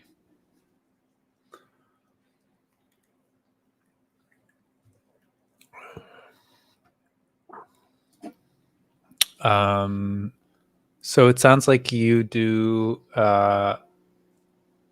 If I remember correctly, you're like an old hand here at the Gauntlet. Were you saying that you GM? Oh gosh, I hesitate to think of myself as an old hand at the Gauntlet, but I've played off and on with the Gauntlet for a while now. The problem is like I mostly can game on like Friday night, Saturday, kind of sometime during the day, and then like the rest of the week is shot because just my work schedule is constantly fluctuating. So I never know where I'm going to be on a weekday. So like the idea of like signing up for a Thursday night game, I might be in a hotel in Ohio for some reason. So there's no point in me signing up for those. So now I get in here and do games when I can, but May I ask what you do? Sure. No, I'm a display engineer for a company who makes large LED displays. So, like a lot of news corporations and a lot of defense, the Department of Defense, a lot of the government, a lot of war rooms and stuff like that. We build the LED walls. Oh, interesting. Yeah. Wow. That's cool. It keeps my technical side of my brain happy, and then my creative side of my brain is kept happy with all of this. So, As someone who's studying psychology, let me. Oh God, I'm losing my words. But essentially, that idea that you just mentioned, that's not real. I know it isn't. Well, but... no, actually, a lot of people think like it's a very common idea that like there's the logical hemisphere and there's the creative hemisphere. And you have these caricatures where like they'll draw the brain and then like what the logical side will be the most boring thing that you've ever seen. It'll just be like calculating, rational, like everything that's like the most like boring person you can imagine. And then the creative side is like, like joyous, artful, like the most like rainbows and butterflies. It's pretty funny. Yeah, no, I've always my background is in theater, so and technical theater at that. So it's like troubleshooting not only technical systems but like narrative structure and why a particular thing is not working is like what I love to do. So that sounds interesting. Like, have you thought about channeling that into game design? I feel like that would be a very good skill. I've dabbled in game design. I'm no Alexi, but oh, I didn't even realize Alexi. No. It's there's a Codex Childhood has a game in it that's it's called Competition Kids. It's based off of Garrett Reininghaus's Took Fast, Took Furious, but it's for children competition shows, a la Legends of the Hidden Temple or Double Dare. Those are very like American. Literally, grew up Nickelodeon. Yeah, nothing you said means anything to me. Like, no, that's fine. It's like a little slime mechanic in the game. Right? Yeah, slime. Yeah, you can get slimed. And then I also did a hack of the skeletons called the Droids for Star Wars, where you play as droids trapped in Jabba's palace after Jabba's death. But instead of being skeletons trapped in the tomb, you're the droids. And yeah, my wife Leah played that at I think one of the like big Star Wars Saturday sessions. It's a great amount of fun. Alexei, I must say that you look exactly like somebody I know. It's uncanny. Huh. And your voice is even similar. It's like, yeah, it's uncanny. All right. I just dropped into the chat a link to my game design page on itch.io. Since you were saying, Yeah, may totally I into it. may I do a suggestion for Secret Science Sewer Siblings? It is an excellent game. Yeah, that is. I played a frog who played a guitar, a double neck bass guitar with his tongue at one point. It was awesome. That is my Saturday morning cartoon goodness. 2-page game has brought a lot of joy to me, and I hope to many players. Always enjoy running that one. But returning to Hearts of Wulin, are we all ready to jump back in here? Great. So we're going to go to the courtyard. Li Shu, your father is kind of like, pushing you forward in front of the dragons, and he's saying, "Daughter, make me proud. Tell Dragonlord Ojutai exactly what you saw. Make clear the perfidy of the Atarka." Yeah, so I do. I relay exactly, I say that we were attacked by the Atarka. With all the ceremonial forms that get required when you're addressing Dragonlord Ojutai. Yeah, I mean, if it's like, brood. The thing about it is that, like, part of the reason that Li Shu is like hates all this stuff is because she's been forced to do it all her life. And in the same way that she's a good fighter, even though she doesn't really want to be, she's also good at all the ceremonial stuff, even though she doesn't really have any concern for it. So I think, like, despite not being interested in it or whatever, I think she's quite good at it. Okay. All right. I'm probably going to call on a roll for this, which might be impress. Sure. just because we're kind of I kind of just want to test, like, how good I am, how well this goes when you try to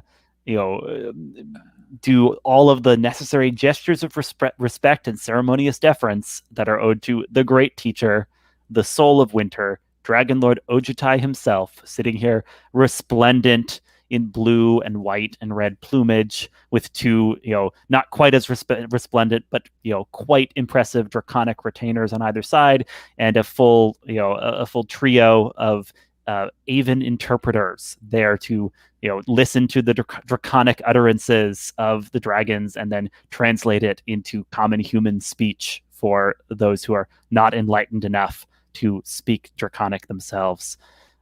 So yes, I think it's an impress roll, just to flawlessly pull off the courtesies expected here. Tell me a little about your performance and what element you're rolling with. Yeah. So first, let me just kind of get a sense for what exactly we're looking for here. Like, what I kind of want to get an idea, as well as like the setting a little bit. Like, where am I? Am I on a dais? Am I in front of a crowd? Am I raised? Like, what am I seeing? Oh yeah, totally. I probably there is some kind of a dais, so that the eyes of the whole monastery are on you, as are the eyes of the trio of dragons, Dragonlord Ojutai, preeminent among them, that they've come and perched on the ceremonial perches that wait for just such an occasion in the monastery courtyard. Yeah. So okay, I like the impression I get from these dragons is they're really blown up with themselves. So I think, like, yeah. Sorry, go ahead. You're going to say something? No. I go on. I do want to hear this. Yeah. So, like, I've been dealing with people like this my entire life, and so I understand what they want to see. Right? They want to see me being as, like, small and deferential and, like, humble as can possibly be. And so I'm angling here for, like, using my wisdom and my awareness of the situation to kind of project what I imagine they want to see of me. And so I think I'm, like, looking at the ground, little mincing steps, like hands like fingers woven in front of me to sort of show like that I'm not going to strike them or anything like that. And I think like gaze always at the ground, and then I think when I walk up to them, I don't say anything. Like I wait for them to sort of address me rather than addressing them first. Yeah. And it'll be totally like I'm responding to everything they're saying without adding even a word more, because I think that would be seen as incorrect. All right. So a performance very much dominated by wisdom and awareness. I see you've pumped your water. Is that your was that your advance? Yeah, I think like I didn't think that anything else really quite fitted her character, so I went with that. All right. So you're rolling with a +3. What could go wrong? Dragonfire? No, maybe not that. I mean, what can go wrong? I mean, I guess I meant it rhetorically. Let's see. Oh, let's see sorry. I just literally played a game where that you were supposed to answer that, and that's, yeah. I'm on that fun trip. in trophy talking through. Yeah, exactly. It was trophy. Yeah. But I do think it's relatively obvious some of the things that could go wrong. Yeah, there's a lot of Dragonlords here. Yeah. There's a lot going on. So I'm gonna roll that. All right.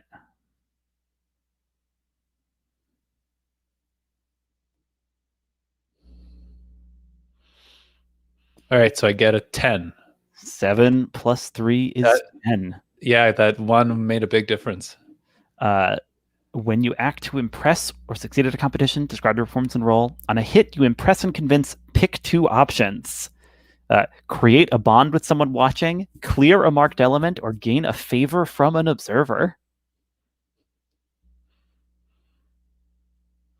The observers include the dragons in this case. Yeah. What do you choose? Oh God, I want that. I want a favor from a goddamn dragon. Write it down. Yeah, there's like as you approach and make the proper shows of respect. The Dragonlord raises a single claw to invite you to speak, and gives a nod showing showing that he appreciates your courtesy and duty in this moment. How do I mark this out of curiosity? Is this just under a bond, or what do I do here? It's a thing in the fiction, but last time we had Little Bird make a note down kind of in a unused move box in the character keeper saying outstanding favor from Nanu, and you can do something like that yourself. And you get one more option from the impress list. Okay, let me see. GM complications, use move. Doesn't you got a 10+? So you're not. Oh, I see. Convince. Pick 2 options: create a bond, clear an element, or gain a favor. Right. I guess. I think I'll clear my fire. I think essentially she puts all her focus in this moment, and she studies her mind because she's a meditator, and she knows she has to be extremely present. And that act of zooming in on this moment and putting all her energy there sort of collects her. Yeah.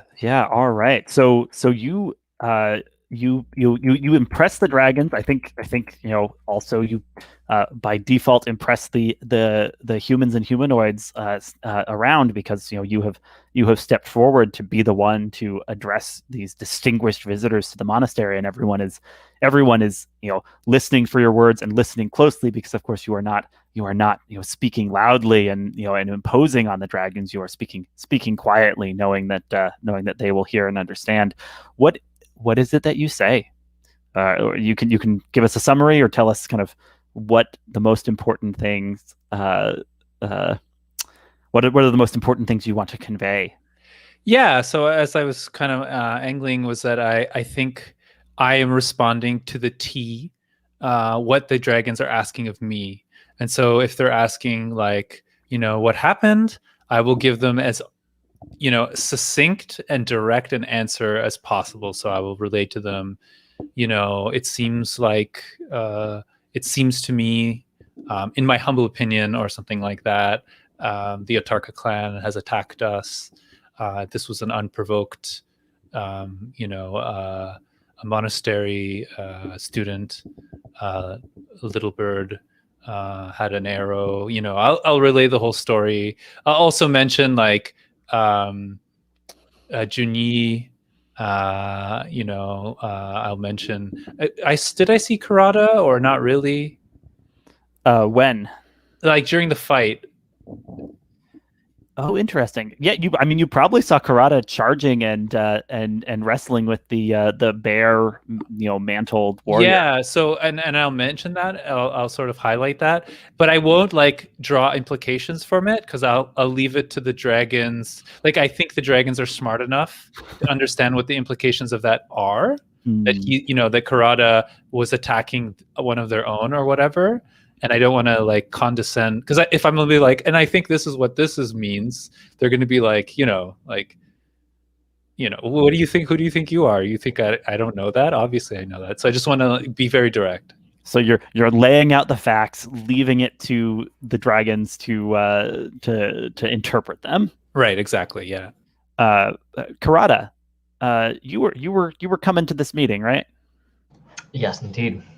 Perhaps you and Littlebird arrive at around the same time. Though, I guess I should check. Littlebird, once Nanu gets a summons to this big meeting, do you come in that same direction? Fictionally, I want to go help Junyi, but it's hard to figure out a reason why I would go. We can if you just want to wander around the monastery at random, stewing in your feelings, I'm sure you could stumble upon what's going on in the meditation garden, if that's maybe Littlebird is really is disenchanted with the whole dragon thing. It's just nothing's going Littlebird's way. And where is this? Where did Junyi go to meet Li Chao? A meditation garden with we established there was some wind chime instruments hung up around it, so there's this musical constant kind of musical harmony happening thanks to the wind. Maybe that's somewhere that Littlebird likes to go, to clear his mind. Great. All right. So we'll check in on that momentarily. But Kirada, you're arriving at this big meeting, right around the time that Nanu is kind of stumbling in, and he sees you, nods to you. He recognizes you were there, with the when the tea got spilled previously, and he says slightly nervously, they asked for me in particular. I don't know why. Well, I imagine you didn't do anything, did you? I still have out of character, I still do have this vow to protect this person. You do too. You do indeed. He shakes his head, in confusion. Best stay at my side. I intend to get to the bottom of this.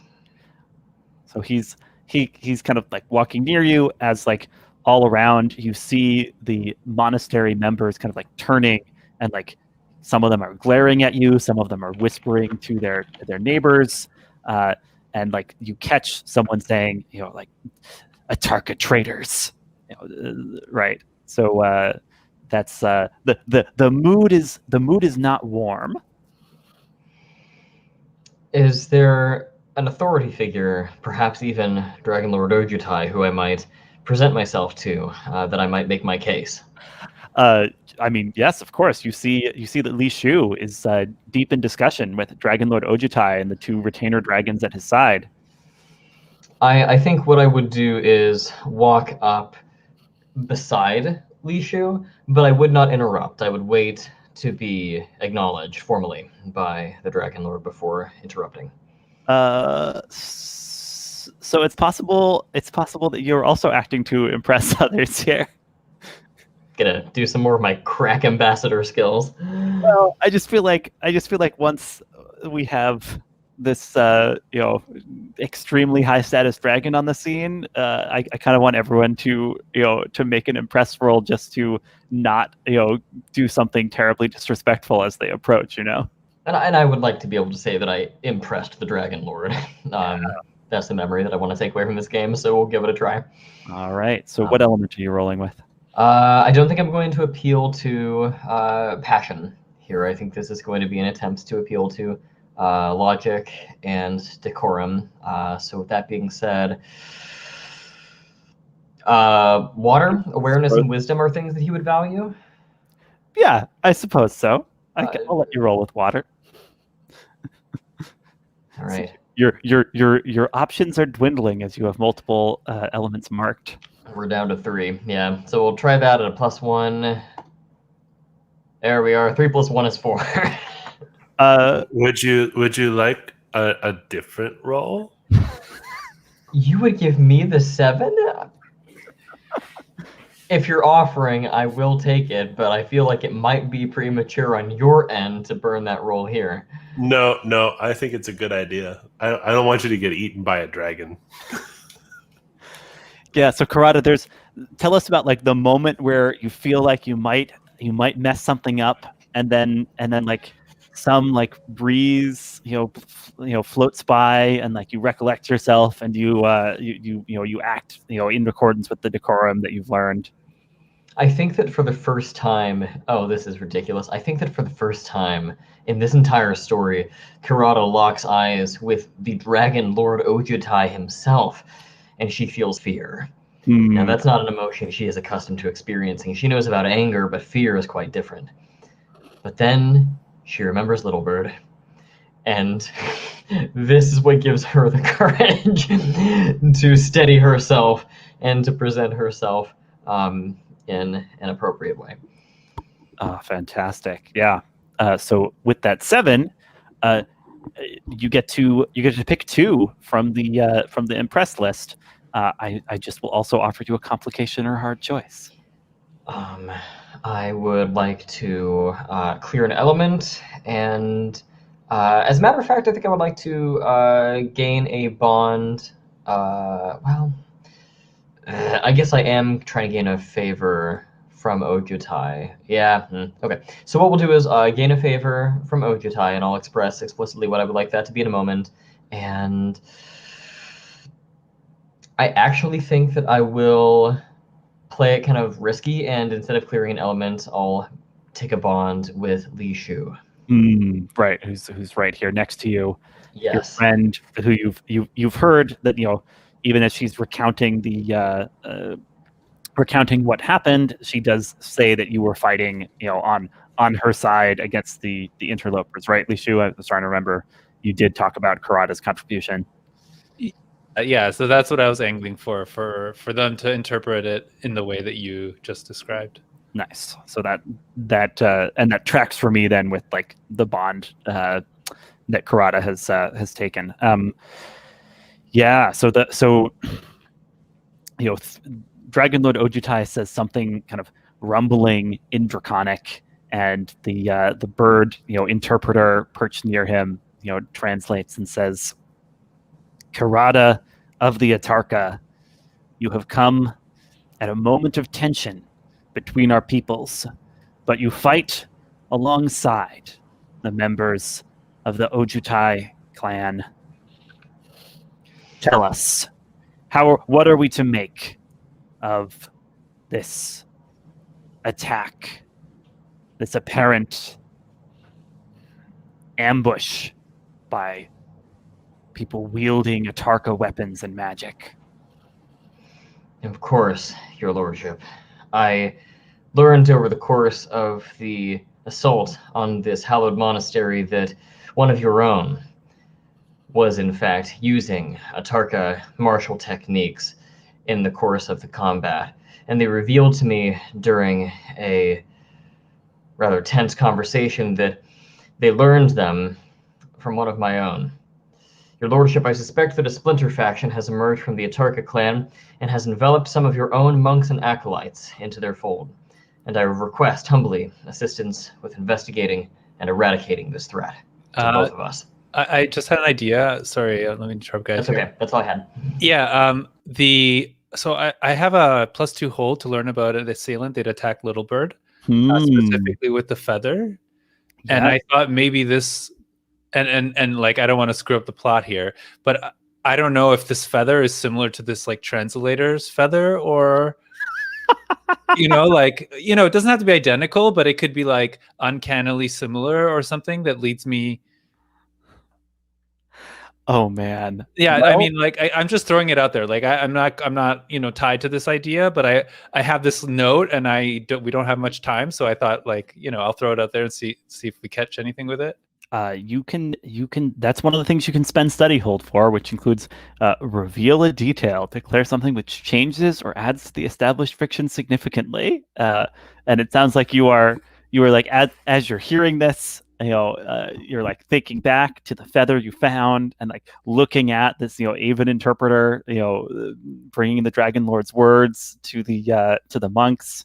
Yeah, I'm open to this if it sounds all right to everyone at the table. Yeah, and I'm totally open. Like, yeah, if you guys have any suggestions or even have alternatives for how this feather can be significant, because I'm sort of just trying to figure it out myself. I like that I was shot by the interpreter. I don't know if that's necessarily what I was angling for, but yeah, that's cool too. Alexi, is that famed magic card and partner commander Ishai the Dragon Speaker? Yeah, you know what? We're just gonna do our own thing with Magic Cannon here. Obviously, it's Ishai, the Dragon Speaker, leader of these Aven that interpret the will of the dragons to the lesser beings of the. Absolutely. Let's see, Li Shu. Do you say anything about this as you make this discovery? Right? Do you say anything aloud? Do you try and signal to Kirada in some way, or is this all going on inside of you for the moment? Yeah, I mean, I think like for the audience watching the movie, we just again we get a shot from the ground, like looking up at her face, and we get that like look where her eyes are going side to side, like clearly she's trying to like figure something out, but I think she's grasping at straws. Like there's just nothing at this moment that she can do, and you saw this kind of like darting saccades and like this like look of like kind of like fright or terror as she's trying to crunch something in her mind.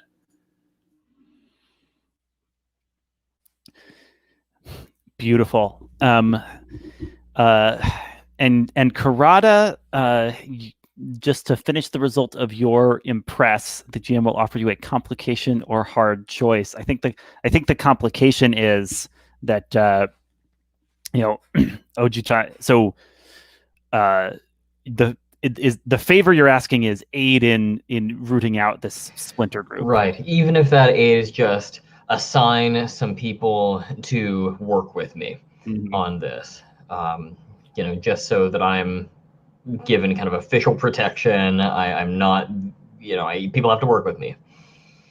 Yeah. That I think that works. I think that works as a favor. So Ojutai like does the sage nod, and kind of with like a flick of the wing, indicates a group of the monks of the monastery who all like immediately like go like prostrate to show that they understand and accept this task of assisting you, and then one of the other dragons speaks, and the translator translates. Indeed, rooting out heretical practices is what has brought us to this mountaintop. For we have heard from none less than your sister, Li Shu, daughter of the esteemed student of ours, Bao Wei, that there is one here at the monastery who practices the forbidden art of ghost fire. And there's like oh no, ghost fire, like all through the crowd. This is a terrible outlawed technique. and then the dragon turns and looks directly at Nanu,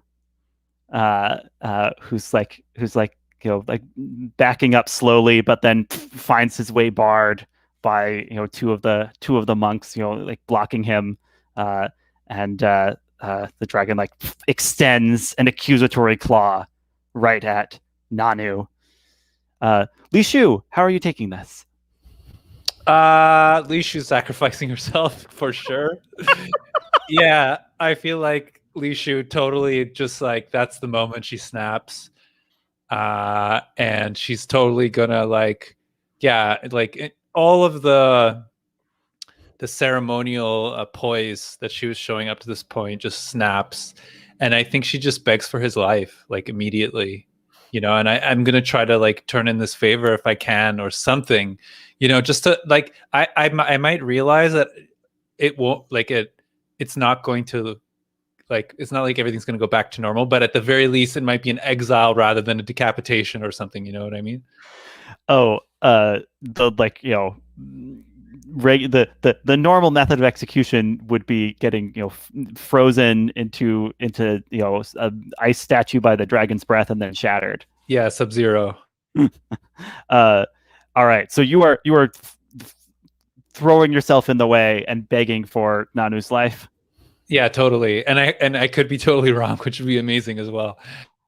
He might be the most badass fighter ever, for all I know. I love that. I think we'll check back in on that in a moment. But for the for now, we're going to cut away, and we're going to cut over to the meditation garden, where Junyi, you are hanging in a net that has captured you, and you've heard Li Chao make reference to how your death will advance her goals. What do you do?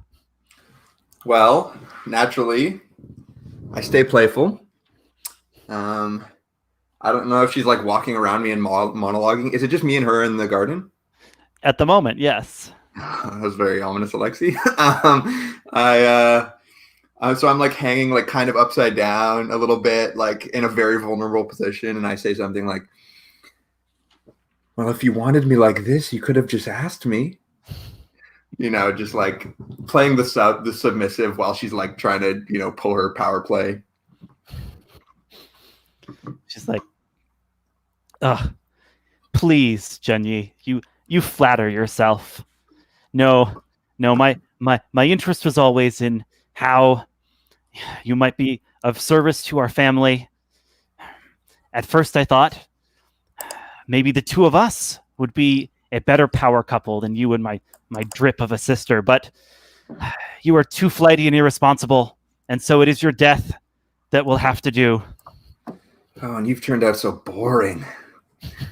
So do I get the impression that she's like here to like execute me right now? Like, did she just string me up so she can come up here and cut my throat? Is that the vibe? She pulls out a Tarka clan bear punch dagger and says, "Fortunately, everyone will believe the Atarka emissary killed you after that display she did that display in the hallway." Interesting. Well, what do you do? I think I take a move here from another playbook. Oh wow! Okay, you've been sitting on in advance. Yes, I have, and one of the ones I've been sitting on is Royal Tramp from the Outsider playbook. So I think this is like a great melodramatic scene, but I don't know how to milk it without me dying quickly. So I don't want to cut it short. I think it's exciting and fun, but I'm also the only one involved in the scene. So I think I want to use Royal Tramp to escape from the situation. Okay. Tell me what that. Tell me a little more about what that move does. Sure. It says, you may attempt to escape a situation even when surprised. When you try to escape, roll. On a hit, you get away and take another with you. On a 7 to 9, choose a complication. Then there's a list of complications. On a miss, you leave yourself vulnerable, and that sounds bad. So yeah, I think I want to roll this. Okay, yeah, just to represent you, like pulling some escape artistry to get out of the net and flee here. Yeah, it's not. I don't think it's like the most exciting thing, but I don't have a lot of other tools that I can think of other than just like the basic moves here. And there could be like some studying and some hearts and mindings here, but she seems like pretty bad news. So, don't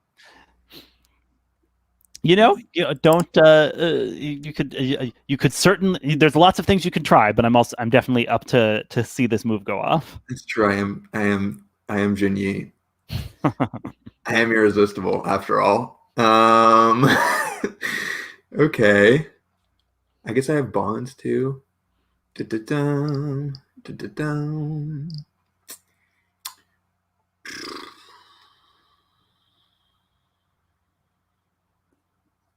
Yeah, no. If we want to do Royal Tramp, we can do Royal Tramp. It seems apropos. It just seems so easy.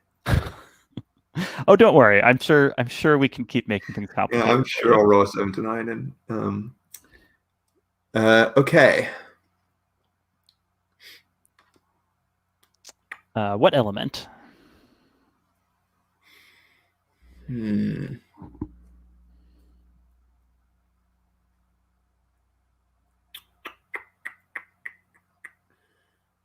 Like, I wonder if I can get a lead on finding Zafi, although that's Kirada's battle.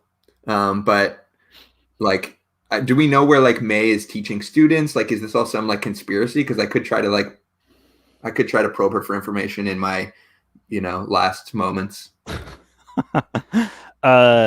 You absolutely could. Yeah. I am all ears. Even as Li Chao is like sharpening her bear claw dagger and preparing for your end. You can try whatever you'd like. Yeah, I think I want to just like I want to prompt her to monologue more. Like she said, I know how to flatter myself. I want to kind of turn that on her and like just kind of keep giving her opportunities to like brag and like show off to me and all that stuff. So I'd like to roll Hearts and Minds. Oh, I see. Hearts and Minds to provoke her to spill the beans. I think so. Does that make sense, or am I studying here? Am I behind a column, like suddenly listening now? Yeah, you were kind of wandering over towards this meditation garden. Oh, that's right. Yeah, so I'm like behind the curtain now. You're getting her to spill the beans. I didn't realize that. I didn't know you were here. I wouldn't have to do this all myself. I want Little Bird to save me. We were setting up that Little Bird was, could turn up, though I was, kind of giving you the chance to try something before that happened. I like the idea that she's spilling the beans as I get there, though. That's great. Yeah, instead of taking Royal Tramp, I'm going to just kind of play up this role as long as I can in hopes that somebody will come along or something will happen. So, can I roll Hearts and Minds? Turn up for Junyi. Yeah, sure. When you pressure someone susceptible to your words, say you're trying to get them to enroll, you're trying to get her to say more of her plan than she should, and she's a little susceptible to your words because of the chemistry between you. Yeah. I don't think it's a huge ask. I'm not like, let me go. I'm just like, yes, tell me more about this. You were always so wise, the daughter of, Bao Wei and all that, blah, blah, blah, blah. Go for it. Okay. What element? Okay. I think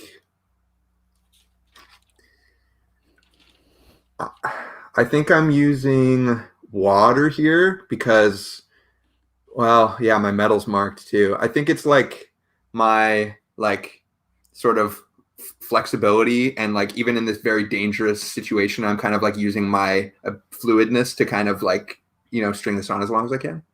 All right. Wow, Junyi's got the magic dice. That's a 13. All right. So she's taking the bait. I think she says, "You don't know anything about what's going on this mountain, do you?" No, you have me at your mercy. My father is the only one who sees the true threat the Atarka clan poses. They've sent one of their shamans, May, to create an outpost underneath our very feet, hidden inside the mountain. She's been teaching students in secret, giving them adulterated techniques, blending Ojutai and Atarka ways. This is a clear attack on us, and it must be met with force. But no one will understand until one of our highest-ranking members is slain at the Atarka's claws. And that is why you are going to die as a sacrifice to make sure that Ojutai strikes back against Atarka like we ought to. And wow, such a brilliant mind behind a beautiful face. Like I'm just kind of like, complimenting her, and like just even at this moments where I'm like, this could go very bad very soon. I'm just like sweating. So yeah.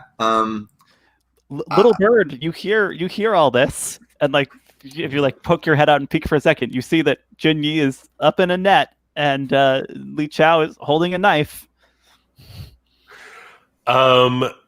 So I think Little Bird is going to there's this pipes right all around this courtyard that's the sort of meditative thing about it. Yeah. The big kind of they're like chiming in the wind.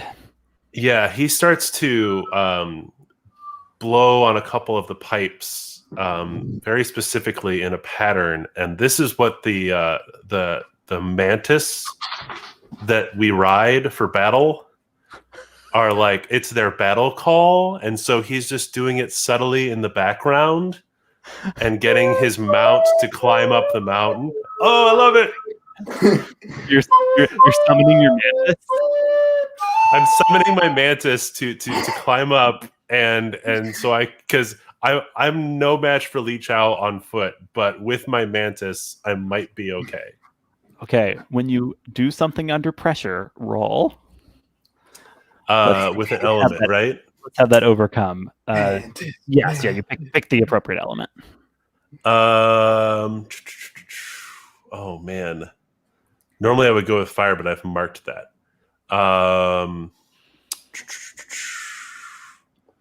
Could be wood if this is out, like kind of patiently,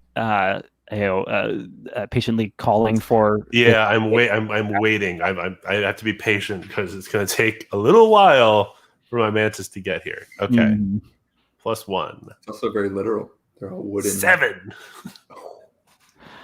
Okay, kind of got it. On a 7 to 9, there's a complication. The GM may present you a worse outcome or hard choice. I think yeah, you're absolutely you execute the call, right? And your mantis has heard you, and like you hear the scuttle and flutter of its wings and claws as it's coming up from the mantis glades, further down the mountain. But like as you play the last note, that's when Li Chao like turns and spots exactly where you are and says, "Little bird, will I have to kill you too?" And I think this is where probably my hopeful apprentice might pull in. When you battle someone above your scale, you do not lose immediately. I can mark an element and bide time.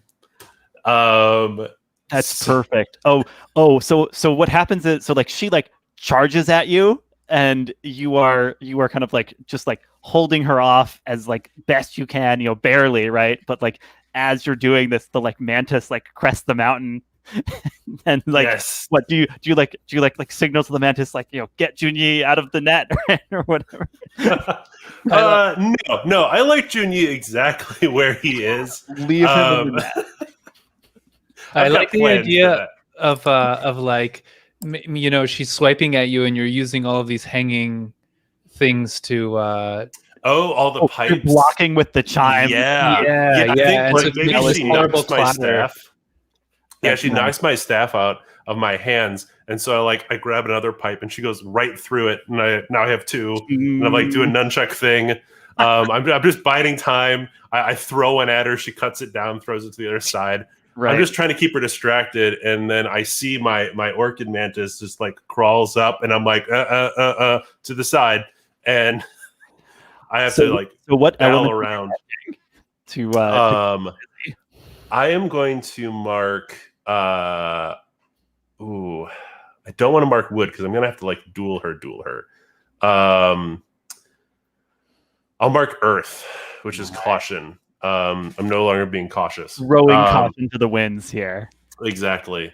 And then I make it around and get her positioned, and that's when like my mantis stabs the ground right in front of her, which surprises her because it's like deadly quiet, the mantis, and I run up his arm, and my staff spins up and grows into my arm. Oh, nice. Junyi, how are you reacting to this scene unfolding around you as you hang in your net? I think I'm kind of like watching like childlike and like shock and awe in the mantis, and I'm clapping, and I'm just like I'm just so excited. I think like little bird, you know, I don't think he's a hero. I think he's kind of nothing. So I'm like, this is surprising, and it's exciting for him to have his moment. Like, you know, I might want to say that I have like a blade in my boot or something, but I think it's kind of fun if I just don't, and I'm just stuck here in the net and at little bird's mercy to like save me. All right, yeah. If that works for you, then little bird, what does your fighting style look like once you are mounted on your mantis steed? This is the only thing Little Bird is actually good at the monastery, is taking care of the mantis and the mantis riding. And it still goes with my fighting style. My mantis and I, like, we wear her down. She's taking, you know, these big strokes, but the mantis is very agile and like can run up the side of the building, and like stabs her in one leg maybe, and she goes down a little bit, but she's fighting through it. And she's kind of like you know, all fire, right? So like as she's like doing these like big swings and like, you know, breaking the chimes around the space, and then like doing like a jump off of a chime to like, you know, try and like stab your mantis in the wing, and it, you know, like furls its wings just in time so it strikes wide, and like her long braid is like, you know, spinning above her head as she's doing this fight, and kind of, you know, just saying like, "Ugh, stand still, little bird, so I can end this quickly," right? You know, like she's like, you know, still like not taking you seriously, but getting more and more frustrated by your you know, by your fighting style. I love it. So you've evened the scale by bringing in your mantis to help. So I think we're gonna roll a duel where your scale is the same as your foes. Okay, and that's plus wood for style element. Plus wood for style element. I should have kept that 7. Here we go. Hey, I got a 7, so that's an 8. Isn't your wood +1? Yes. Okay. Yeah. Yes. Yeah. On a hit, on a 7 through 9, choose one. Win at a cost, narrate your loss, or deadlock. So win at a cost means it costs like marking an element. They escape, you lose reputation or other costs, so we can negotiate that. Narrate your loss, you mark XP, you take +1/4 the next time you face them, but you narrate why it is you lose the conflict. Or deadlock, you may reveal a detail or ask a question about them. So deadlock would, you know, mean you're stalemated in this fight, but you get some information out of it. What do you think, little bird? So I have an 8, and I could burn 2 bonds to make it a 10. Do you have 2 bonds that are relevant to this? Is there Well, help in any way? Yes, you there can. help. is. You can So help my by- idea was to burn bonds with Kirada, pick up Li Chao, and fly over to where the dragons are, because it's a mantis, it's got wings, and drop Li Chao in front of them. Oh my word! Right, because of course it's her. They're acting on her accusation. Uh, uh, wow. You have So two. Nice. With the bear punch and claw and everything. right, like so like she was trying to frame Kirada. I'm open to this. This is you're spending a significant resource here to push it up to a 10 and justifying it by how you're doing this. But this would, it sounds like, leave Junyi just hanging in the net. Yes, that's true. It would. Which is perfect. That's true. It would. Perfect. This is little toast moment.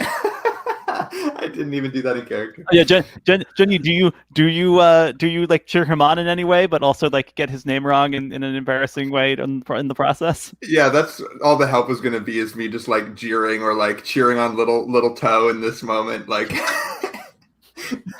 Yeah. What are we doing this? Are we burning the bonds? I don't know. Does it like wrap up our story too quickly? Because I want more. We still have like the master, right? Wei is still out there. Xanthi is still out there. There's still May and Xanthi to take care of. Yeah, there's loose ends around. I'm up for this. I also think it's interesting that this is happening sort of just as the Nanu thing is going down. So it's like there's so much tension in the moment. If you were to add this, I really like it. And Li Chao was the one that accused Nanu in the first place, right? Yes, that right. is important, isn't it? All right, so Little Bird, how do you win against Li Chao such that you can have your mantis just pick her up and and fly with you to the courtyard? So we're wearing her down, and she's making these wild strikes with the bear punching dagger, and checking in if this is okay. I think my mantis, the very sharp things might just cut her hand. Oh yeah. Dagger clatters around. And now she's defenseless, and I grab her by I scoop down and pick her up, and the mantis grabs the arm, and we fly off to leaving Junyi all alone. Wait, little toe. And I picture at this moment that all the remaining flutes are playing in some minor key, or something. Yeah. Perfect. Junyi, as Little Bird, is flying away. Do we then see you reveal you had a dagger in your boot and you just cut yourself free casually? I don't think so. I think I'm just biting into the rope. Great. So after an arbitrary amount of time has passed, Junyi will have escaped, but not actually in a super dignified way. I think the point is that I was bluffing the whole time. I had poise, I was being playful, but the whole time I was just screwed, trapped in this net. So yeah. Perfect. Perfect. Let's take another 10-minute break. Be back at quarter of, and then have some grand finale start to go down. All right. See you all soon.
From the flavor text of Mantis Rider.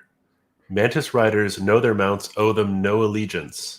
Even a mantis ridden for years would consume a rider who loses focus for only a moment. I forgot how dark the flavor text on Magic the Gathering cards can be.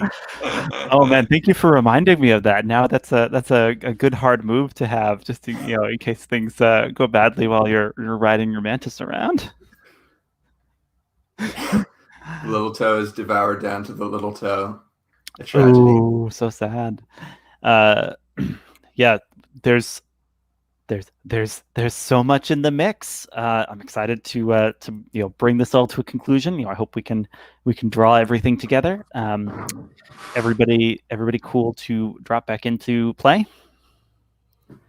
So I think I want to go to the courtyard scene and see a little bit of what happens before Little Bird arrives, because Lishu, you were making the sacrifice play as Nanu has been accused of this terrible forbidden technique. What do you do? Give us a sense of what that looks like. Yeah, I mean, she's super torn about it, right? Like, this is the last thing that in a million years that she thinks she would do, but she's so in love with Nanu, and so she just like it overwhelms her, and I think she just like prostrates herself essentially in front of the dragons and just like begs them to spare his life, like. And she offers him she basically offers herself instead. Like, I offer myself instead. I see. And the sorry, I have something burning on the stove. I just need 1 second. Oh yeah, go for it. We will pause a moment, or I'll just describe some background flavor. There's snowflakes starting to fall from above, lightly frosting the monastery as whispers and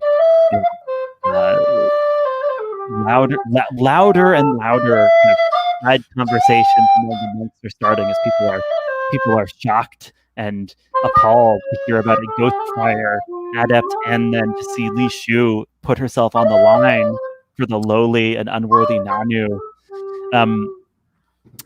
Li Shu, you're offering yourself instead, saying you would take this punishment. Totally. Yeah. The dragons are conferring amongst themselves, and apparently heatedly. There are it's hard to read, right? Like, the draconic is not something that comes easily to humans, but it seems like the dragons disagree about the approach to take, and you're basically cashing in the favor that you'd gained. Is that right? Yeah, I'm cashing it in. Yeah. Nice. I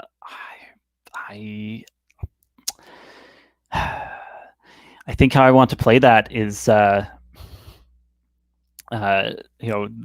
the dragons seem to be disagreeing, Dragonlord Ojutai just like strikes one of the other dragons, and it's like a dragon pressure point strike. So like the dragon that was like arguing a second ago suddenly kind of coughs, and this icy breath fills the air, and doubles over a little, like crumples his wings, it shows submission, and Dragonlord Ojutai rumbles something, and the interpreter says, well, small one, the Dragonlord accepts your terms. Step forward to bear the punishment. Yeah, and I do, right? Like, Lishu's gonna die right here, in her mind. Kirada, what do you make of what's unfolding now? So as far as I can tell, we have the crumpled body that was dropped from the mantis. That hasn't happened yet. That has not happened yet. Okay, so we're getting to I wanted that. to Okay. rewind and get to see, see a little of this dramatic scene before Little Bird makes his entrance. I see.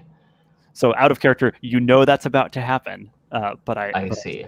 I still want to know if Kirada, does something as Li Shu seems, poised to, sacrifice herself. I actually, as a matter of fact, do have a move for this. It's I think intended to be used in combat, but I think it can apply here. I have a move called Legend of the Mountain, and when you defend someone or something, you roll, and on a hit, you keep them safe, and otherwise you have some complications. Could I perhaps try to speak out on Li Shu's behalf here? Yeah, let's see it. So how are you defending Li Shu? I think that while Li Shu is more than willing to step forward, I will kind of break protocol here and step up in front of Li Shu and extend an arm to block them and hold them back, and I'll offer some sort of "this is madness. What are you?" That kind of intervention is what I will try to play here. Fantastic. That sounds like that might be with fire. Let's go ahead and give it a try. Worst case scenario, Li Shu dice. It's fine. So rolling with fire. 8 + 2 is 10. On a hit, you keep them safe and choose one from Legend of the Mountain. So your passionate intervention here is going to save the day, and you just choose which benefit you have. Okay, the main thing is that they're kept safe. I don't feel like I need to take control of anything really, so I will just take yet another bond with Li Shu. Okay, yeah.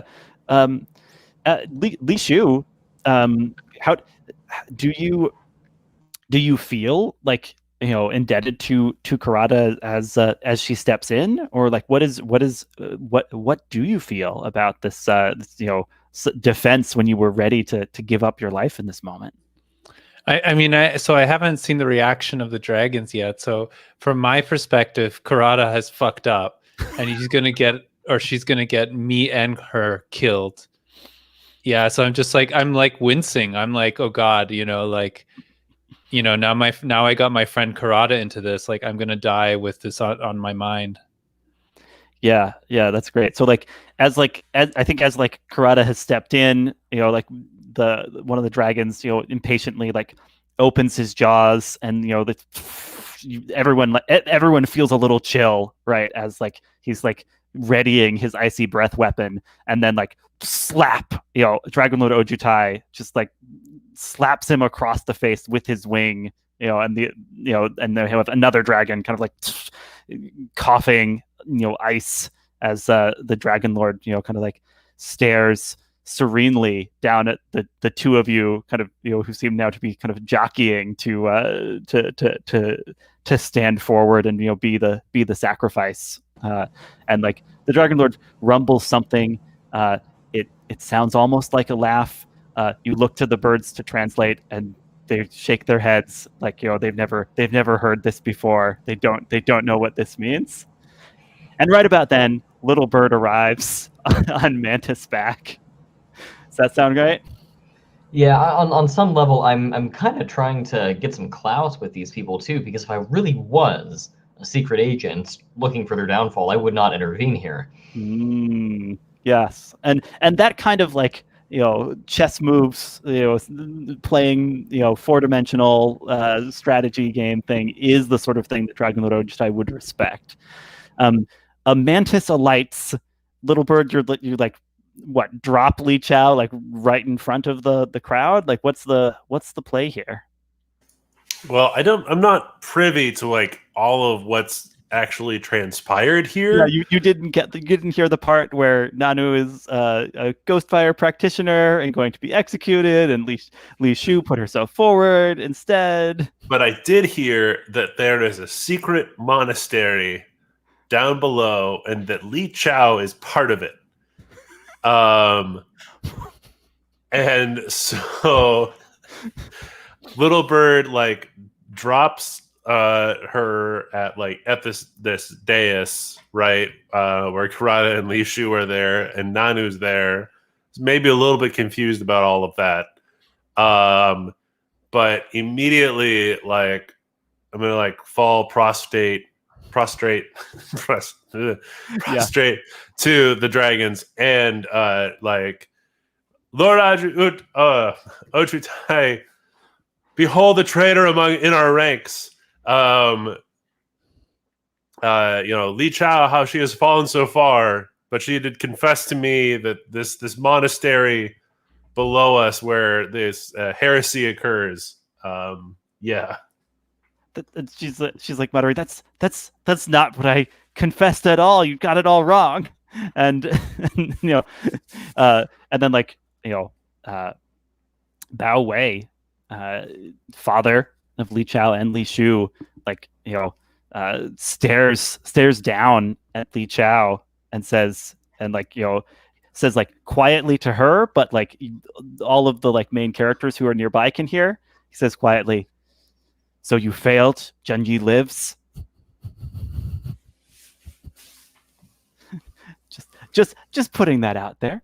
I think we get a shot of Li Shu crying, like just tears. Oh man. Little Bird, I think this sounds less like you're actually like doing all the protocol, and more like you're trying to hearts and minds the dragons.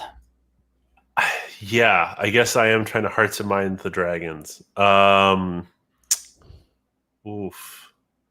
I guess that would be with water.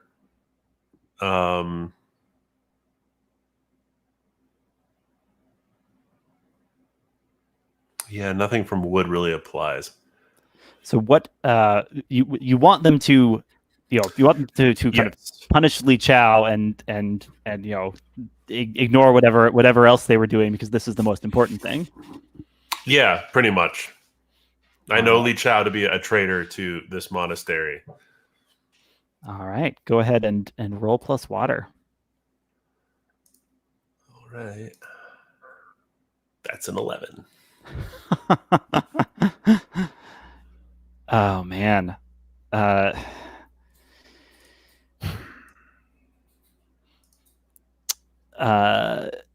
I mean, I think Dragonlord Ojutai opens his mouth, and the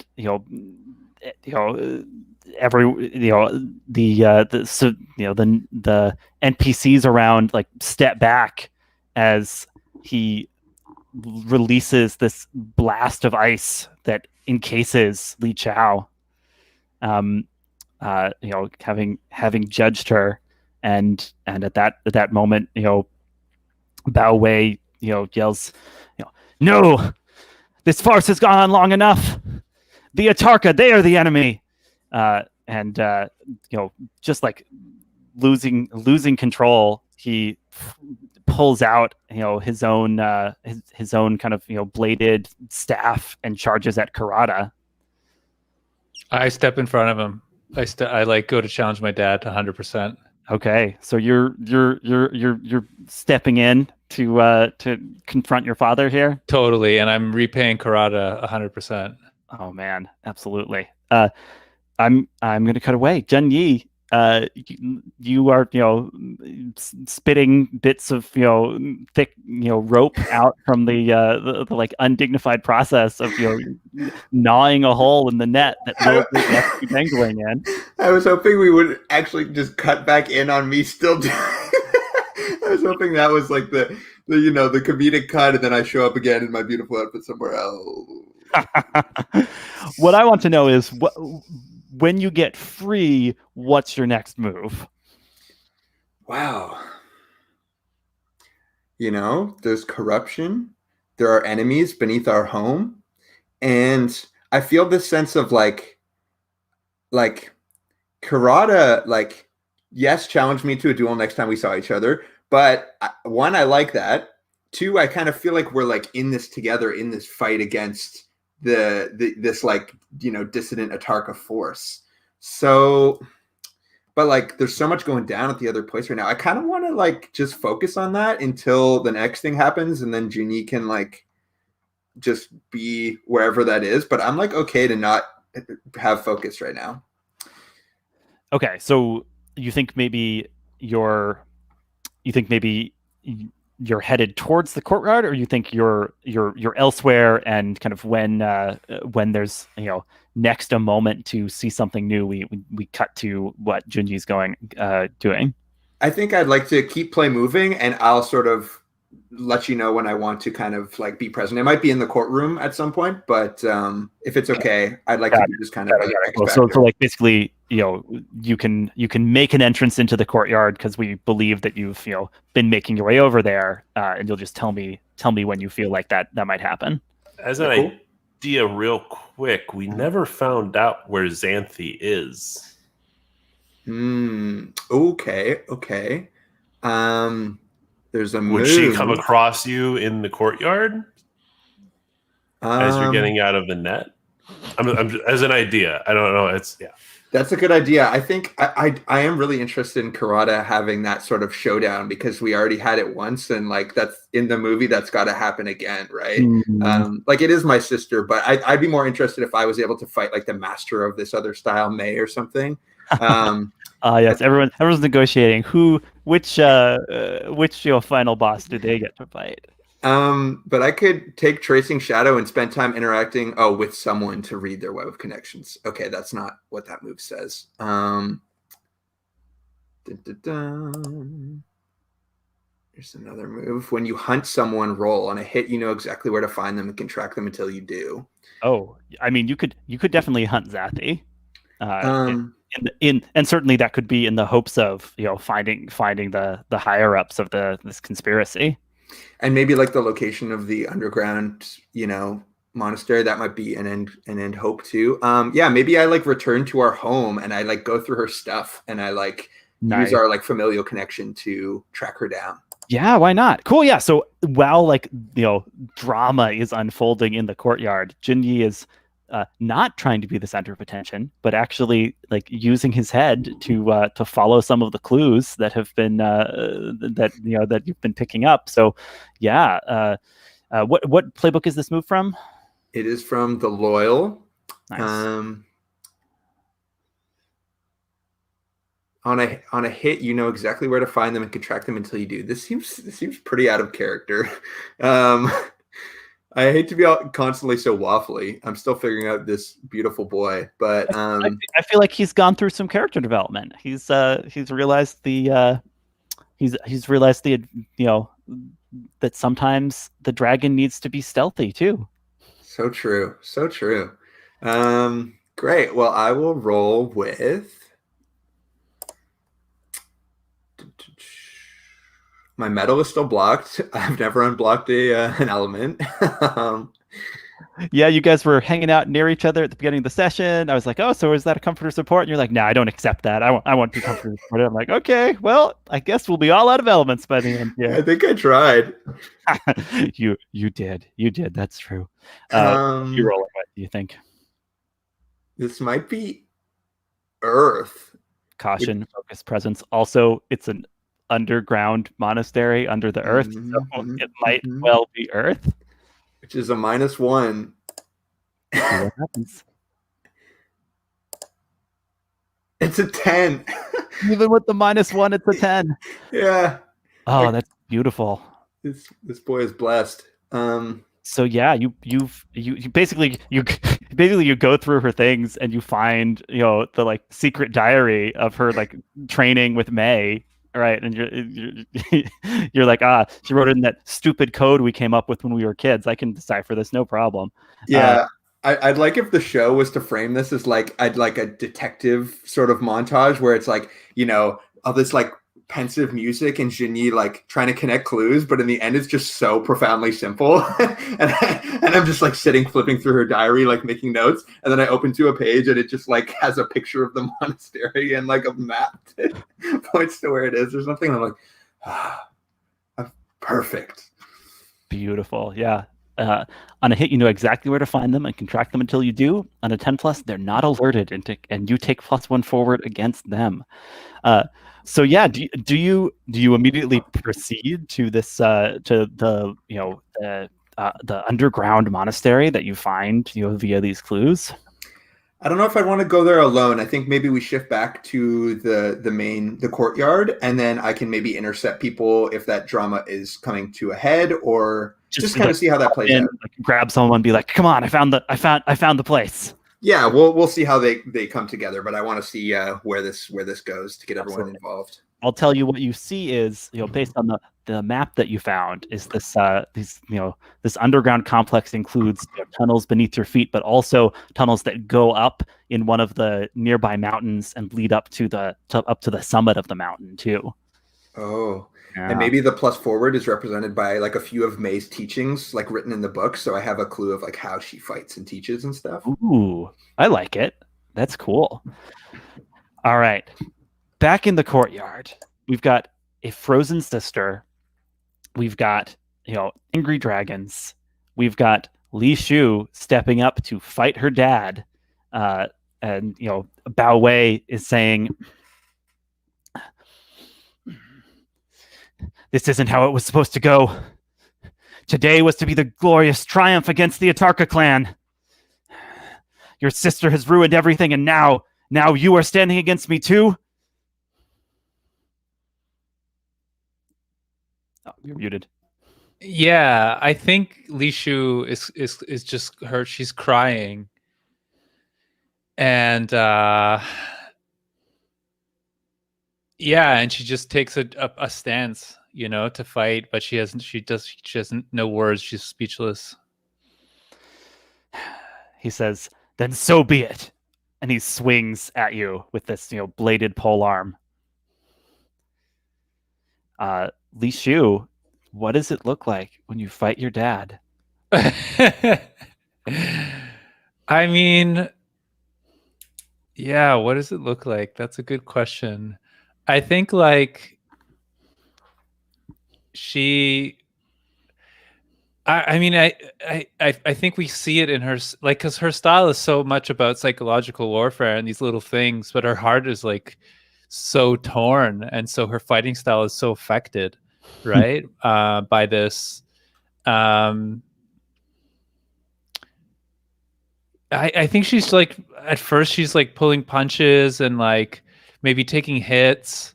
I picture her, like having a super hard time with this. It sounds like your dad might be above your scale, given the emotions that you're feeling at this moment. I was thinking that too, but then I was like, it's like, the final, like I was thinking about that, but then it's like it's a 2-shot. So I was like, but I also want to kick my dad's ass. Well, here's the thing: you can wait. There are ways to even the scale, in the midst of a fight, including getting an ally to step in and fight alongside you. Yeah. Okay, that's cool. I like that. Let's do that maybe. Are you calling on? Let's see. You've got Little Bird and Kirada in the courtyard with you. I think probably. There's also Nanu, but yeah. I think I had this idea of like maybe exchanging. Maybe we get a little flashback of just before I step in front of my father, of like me handing a blood covered feather to Kirada and making eyes at the translator to kind of like be like, yo, this is the guy. And then we cut back to the thing, to my scene, and I kind of feel like Little Bird might save me. Oh, That's like what I'm feeling. Little Bird, how do you feel? Are you gonna step in if Lishu is under attack and seems to be flailing right in the face of her father's attack and her own emotions? But then he won't let me marry her. If I kill him, will he let me marry her? So I think uh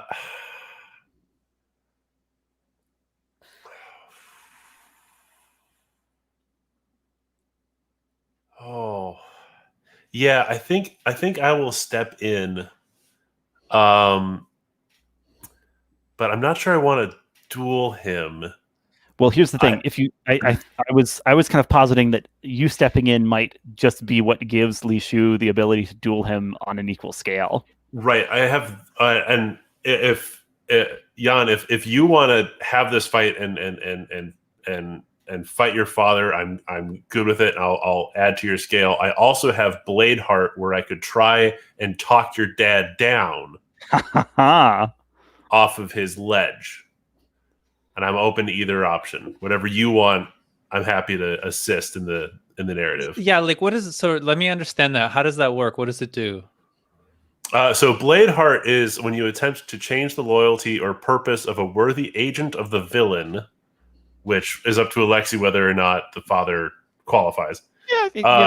Yeah, I can. There's a chance, a chance that I can reach them and change their heart about the Atarka clan or something. Again, we keep trying on your dad. If you think he's beyond saving, I am more than happy to do a comfort and support and kick his butt. I feel like what happens. The thing that I have in my eye is like I'm pulling these punches and like I'm unable to fight my father, and then I imagine that maybe he like is about to kill me, and I feel like you save me, and then I realize that my father is out to kill me, and he's like beyond being saved, and that's when I'm able to redouble my effort. We'll see if if the dice agree. So I'm doing comfort and support. Do I have to use my style element for this because it's a duel? Okay. Use whatever fits. I think water still fits for this, which is my +2. That's awareness.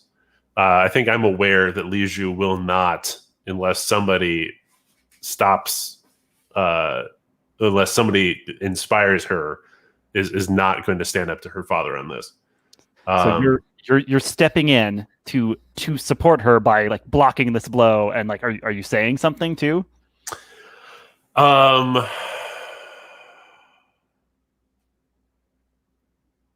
Yeah, I think so he's like beating you back, and it's like we like grew up in the monastery together, and this is like the first position you learn in this fighting style is like the block. And so I just go into that first block position right in front of you. Yeah. Okay, and maybe I totally biff it. Let's find out. All right, what are you rolling with? I'm rolling plus water, and with an 8, that's a 10. They hit you, lift them up. They may choose to give you a bond with them or clear a marked element. On a 10+, you may also clear an element yourself, ask them a question they must answer, or give them a bond with you. Okay, so I will clear an element. Right, so I give them a bond that they can burn to duel with. Yeah, I mean, we're kind of... we've said this is the scale, right? Yeah, I was treating this as fictional permission to duel at the same scale rather than being overmatched. So it sounds like you're clearing an element yourself, which is legit. And actually, no, I can ask a question, right? Yeah, you can ask a question they must answer. Okay. Li Zhu, why can you never love Little Bird? Why can't I love Little Bird? And is this out loud in character, or this is establishing information for us as players and audience of the game? I think this is out loud. In not so many words. I think it's gosh, how do you fit that into the fight? Maybe it is something about growing up together as children that you don't see me that way. Or is that what Little Bird realizes in this moment?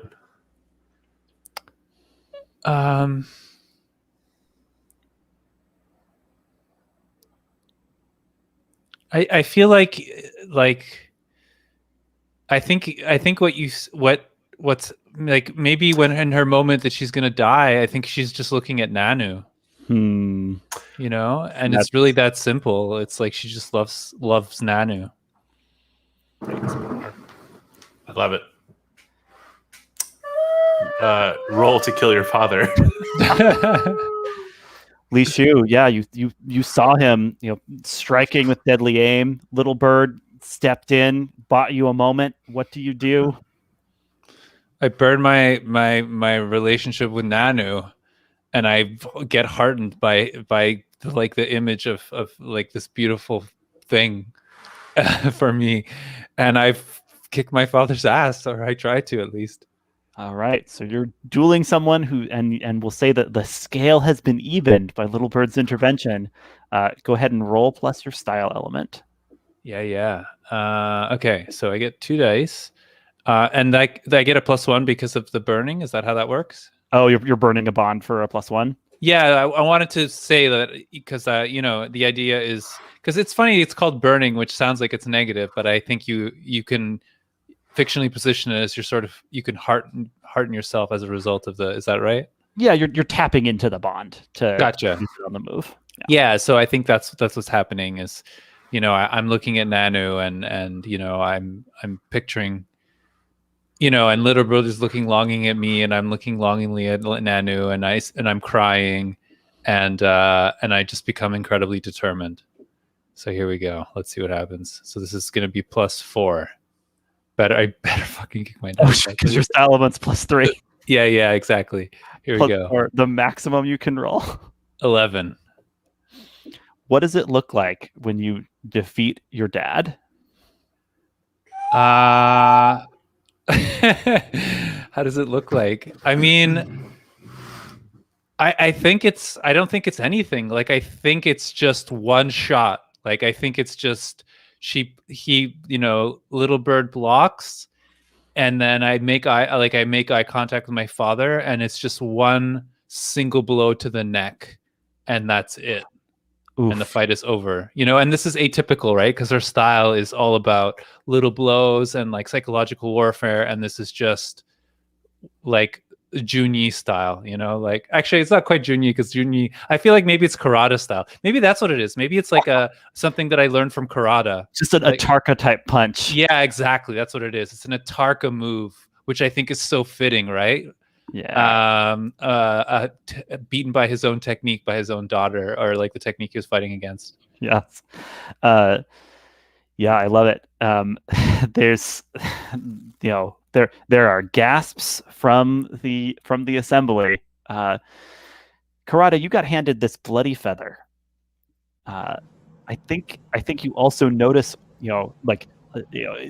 it hard to tear your eyes away from the battle going down, amongst family, but you do notice, in your peripheral vision, Ishai, the dragon speaker, flying away. The dragons are distracted. They're watching this battle unfold, and the dragon speaker, takes wing, and his beating his wings. He's flying, away from the courtyard up towards the neighboring mountain. If it makes sense too, we could have Junyi, like, you could follow your gaze like over the mountain, and then look over and see Junyi like standing outside of the courtyard, just like making eye contact with you, like, come with me kind of. But if you want to pursue your own thing first, go ahead and do this. So. Yeah. How does that sound, Kirada? Well, if Ishai is flying away, there's almost nothing that I could probably do to catch him short of riding a dragon. But we don't have that much time. I think that it's best if we kind of keep things focused. I will keep the feather, and there will come a time when I can reveal that to any of these dragons, and they will deal with Ishai as they see fit. As is, I will follow Junyi. Nice. So yeah, so Junyi, you've successfully like called Kirada over. What do you say? Are you like how much do you fill her in of the things you've discovered? So at first I'm just like standing logically against the doorway, my hair splayed like down the wall kind of thing. Like I'm just like totally chilled, and I just like cast like a smile across the courtyard in the midst of all this drama at Kirada, like very jarringly almost, as like a, I've got a lead, let's do this kind of thing. Like, do you want to should we duel or should we do that later sort of thing? So maybe that's kind of like what I say when you come over, and I say, well, I suppose I was promised a duel. We will resolve our own business shortly. Right now, we have bigger problems to handle. We might each have a duel to fight before we can turn towards each other. And I know where that might happen. Nice. And I just hold the book up. Yeah, you hold the book up, and then we get like a quick montage. Like the camera's like moving like at like dragon speed through the secret monastery. Like looping through the tunnels. Going up this like stair built within the mountain, and then we see Kirada and Junyi emerging at the top of this nearby mountain, and where there is a whole group, right, of these dissidents, these people practicing this strange mix of traditions, gathered, and they're chanting, and it's a guttural chant. You would say an Atarka chant, Kirada, but some people listening in might think it's even older than that. It's a Timor chant, and obviously at the head there is May, with her like her heavy cloak with the like tusks hanging down from the hood, and it's standing by the edge of this group. There's Zathi, unmasked now because they're all just gathered together themselves, and as they're chanting, a storm seems to be brewing around them, and you realize they're planning to unleash an avalanche down on the monastery below. I will get out my bear punch daggers, and I will just say to Junyi, stay alive. I can't defeat you after this if you're dead. And I think I say,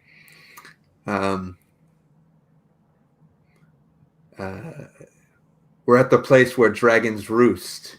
This is my element. And just spring away, kind of like take flight almost. So are you planning to like just interrupt this sort of ritual, or like does Kirada have a plan? Like, you probably know these people better than I do. I'm eager to just get in there, but I was going to say, truthfully, I don't have a plan. And honestly, I think May has the upper hand, and if I showed up, May is hiding this from me for a reason. She probably would ultimately act like, oh, everything's fine, come here, but she'd backstab me very quickly, I think. So I think it's best if we just get the preemptive strike.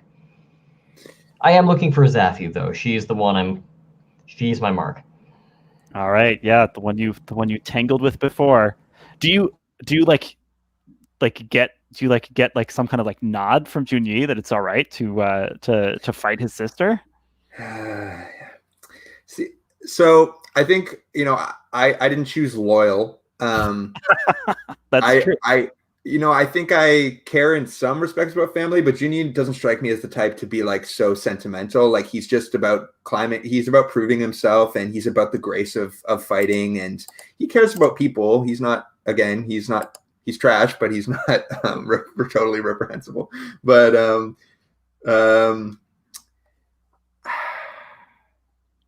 yeah, I think if this is a longer game, there'd be a question of morality and we'd explore that relationship more, but maybe the two of us never got along. Maybe she was like, She always was trying to show you up. Now she's gone to learn these forbidden techniques to do it. Siblings, am I right? So maybe some justification for helping later on is that I could share an important detail about her, like an important weakness or something. Ooh, yeah. All right. So, Junyi, you have a +1 forward for catching these people unawares. What do you do? So they're mid-chanting, mid-ritual at the summit of this mountain. Mid-chanting, mid-ritual at the summit of the mountain.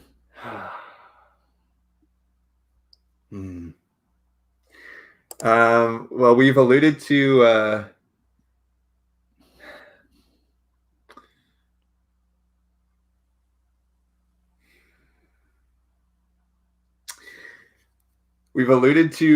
Junyi singing, and we know he's a dancer. And I do have the mood laughing in the wind that I haven't used yet. And this doesn't seem like entirely the appropriate time to use it, but it seems kind of fun. Why not? So you're going to express yourself via dance at the at this crowd? Yeah. So I think I get up to a point of higher ground. Like me and Kirada maybe break off, and like we each get into like a place where we can prepare to spring whatever's about to happen. And I'm totally uproosting at like the highest point, like comfortably just like perched, balanced against the clouds behind me. And maybe we even see like a dragon fly off in the distance, or like a dragon storm or something. Oh, yeah. And, that's perfect. And then I just open my mouth and I start to sing. Like I just start to whoa, just belt the first note of the song. And then like Gaston style, I just like leap off and like just land in the center of the ritual, singing this song and like performing this dance. And I just want to totally kill their momentum, like totally capture all the attention. Just overpower their chant with your incredible, insane singing, dancing entrance. Yeah. Let's do it. Yeah, this seems like water to me, or fire to me. Sorry. Yeah, roll with fire. So I'll get to choose from the list depending on the results here, but let's do this. Oh, there it is, my first miss. Yeah, it's a 4, isn't it? That's a 4, yeah, irredeemable. I believe it says on a miss you cross paths with an artistic rival or offend someone important. I think that's kind of a given. So the key thing is you belt out this song. You make your like your big entrance, and the the people present turn. Right, they're like shading their eyes, like, what? It has a dragon come to attack us, and then they see it's just Junyi, and they start to laugh, and just they're pulling out their weapons, and they're starting to they get into fighting stances, and they start the chant up again. This time it's like more like martial. It's more like this. The chant now is accompanying their fight as like they charge in and just mob you. So I'm gonna have you mark an element from or wounded from the from this this initial assault as the whole group is throwing themselves at you. Oh, I'm running out of elements. There's always wounded.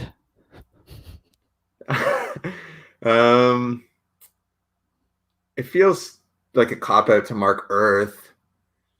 But you like can mark fire because your creativity has been really you tried to express yourself creatively, and then now you bombed. Yeah, and I think Like my Everyone- intent was to grab their attention and then like make this whole display of challenging May to a duel or something like this. I wanted to, be the center of all this stuff. And the fact that they just laughed at me and now are all like disrespecting the sort of like intent and the proceedings and the grace of what I was trying to do makes me actually mad. Like Junyi always has this playful smile on his face, this twinkle in his eye, but he's just flat pissed. And I'll mark fire and hopefully Kirada, or hopefully I roll really well. Yeah. Junyi. So Junyi is keeping the group busy in some way, though it seems to be getting some of the worst of it. Kirada, you can definitely make out your previous sparring partner here, Zathi. Kind of turning to May, your old teacher, and like they like exchange a few words, and Zathi is like Zathi basically going out to like check like where did Junyi come from? Did someone else come with him? She hasn't spotted you yet, but she's looking for like, is there more of an ambush here? I would not ambush Zathi. I would simply step out from behind a snowdrift with a considerable amount of distance between the two of us, and I would just stride toward her, wind, billowing my furs behind me, hair going behind me. If I'm going to defeat this person, I'm going to do it because I am a better spider in the Atarka arts. I am not going to do anything underhanded or ambushy. We will settle this honorably. Yeah. She yells, Yeah. Kirada, you've come back. Wasn't enough for you the first time? I will simply brandish my bear punch daggers, and I will tell her, this time I won't go easy on you. And I run at her. And she roars and like summons up this bear aura and like runs at you. So we've got just a smash up. It's primal. Yeah. Let's say that's dueling with someone of the same scale. So roll plus your style element. All right, this is gonna be with fire. Incidentally, the picture of Kirada looks exactly like the moment she just described. Yep. 7 plus 2 is 9. Okay. All right. So on a 7 to 9, choose one. Win at a cost, narrate your loss, or deadlock. Do I get to choose what the cost is if I win? Yes. I mean, it's kind of a bit of a negotiation, but I'm very open to what you think is the most interesting cost. What I would like to do, just so I get a chance to use the move, is win at a cost and just mark my first wounded box. Oh, nice. So like, give me a sense of like, like I bet like there's a kind of explosion of snow as the two of you clash, and then give me a sense of like what state we see Kirada in as she and only she exits that that cloud, right? Right. What weapon does Xanthi use? Zathi, this Zathi. bear claws, right? She's summoned this form of a bear that she can attack physically with. Got it. I imagine that basically you have kind of this explosion of snow. You have kind of a montage of back and forth punching, gnashing of teeth, that kind of thing. Eventually, Kirada is able to, almost in kind of a Mortal Kombat fatality kind of way, just insert, her fist into this person's abdominal cavity, punching right through her heart or something like that. But during the course of the fight, probably with Zathi's own bear claws, she was able to get a solid rake across Kirada's face. And so she kind of has like the sexy blood lines kind of coming down the side of her face that are just dripping just a little bit, just enough to make it clear that she's been hurt, but she's still tough.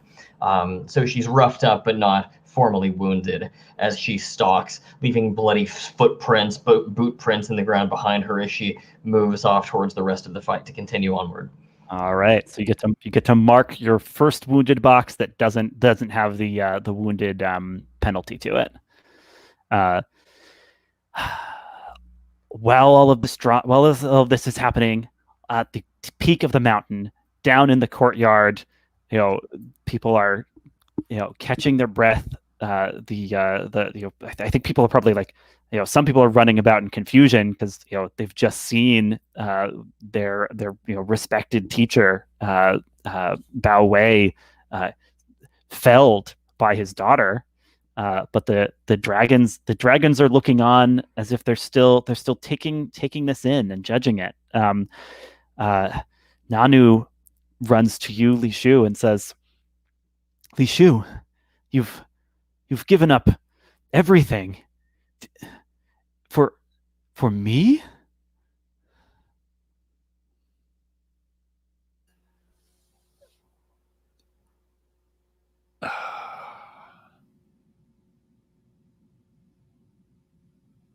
Yeah. Oh man. I feel like I want this to be restrained a little bit. I feel like she's crying on her father's corpse, just weeping.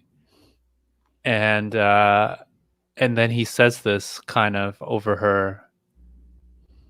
And then she just like maybe makes like a little gesture with her hand, and places it on, we get this tender touch, maybe between her hand and his, and weeps, and that's it. Like, I think it's like very subtle, but the implication is there, maybe.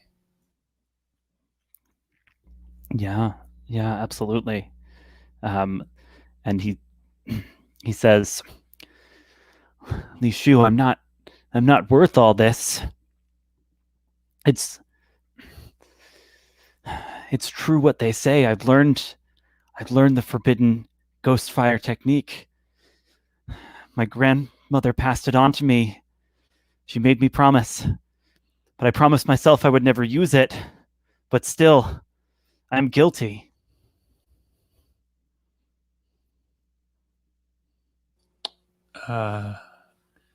Yeah, and I think she'll say that doesn't matter to me. Little bird, there's this tender scene unfolding. You've realized, I think, that Li Shu can never love you. Yeah. What do you do? Oh. I think I sort of like I take in the moment that's happening, and I take in the dragons, and although I know it to be like very disrespectful, I just leave the ceremony. Oh, just walking out. Yeah. I know that means like the dragons are not going to like that, but I'm this isn't working for me anymore. And I think Little Bird is starting to question why he's spent so much time being a student. if this is all it brings. Yeah. Yeah. Yeah, absolutely. And like, as you do, there's this low rumble of the avalanche gathering in the mountain above. But for Little Bird, it just sounds like the rumblings of your heart as it starts to crack. Junyi, up on top of the mountain, you found yourself beset on all sides, and you can just make out May, still like leading the chant, and there's swirling vortexes of snow picking up all around her, and she's clearly preparing to unleash this avalanche and destroy the monastery below. What do you do?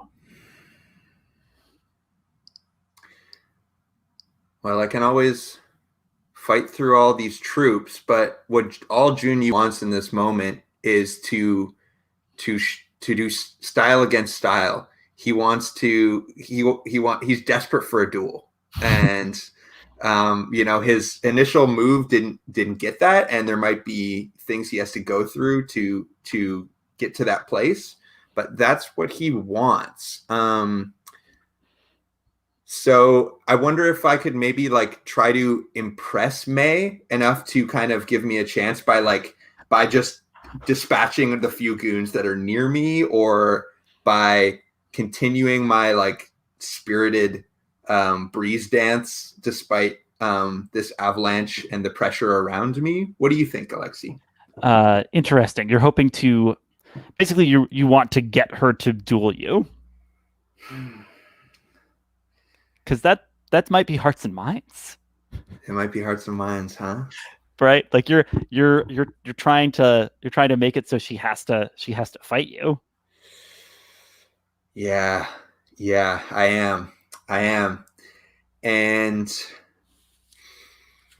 so I think I'm gonna roll hearts and minds. I think I'm gonna do it with the element of water, and I think what I'm doing, this is the most dragon-esque that that Junyi has ever appeared. I think a totally different look comes over him. He looks like imperious and like elegant in his movements, and I think he even maybe starts to display some of the magic, like as he's sort of like still keeping up this dance despite nobody respecting it. He's like defying the laws of physics, and like the breeze dance is actually beginning. And I think so what does he say?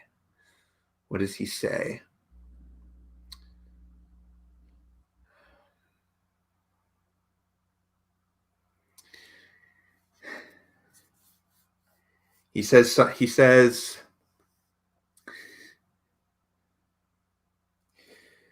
"You've come all this way for superiority over our clan, to bury the Ojutai, to show your might. The only way to do that is by challenging." He says, "The only way to do that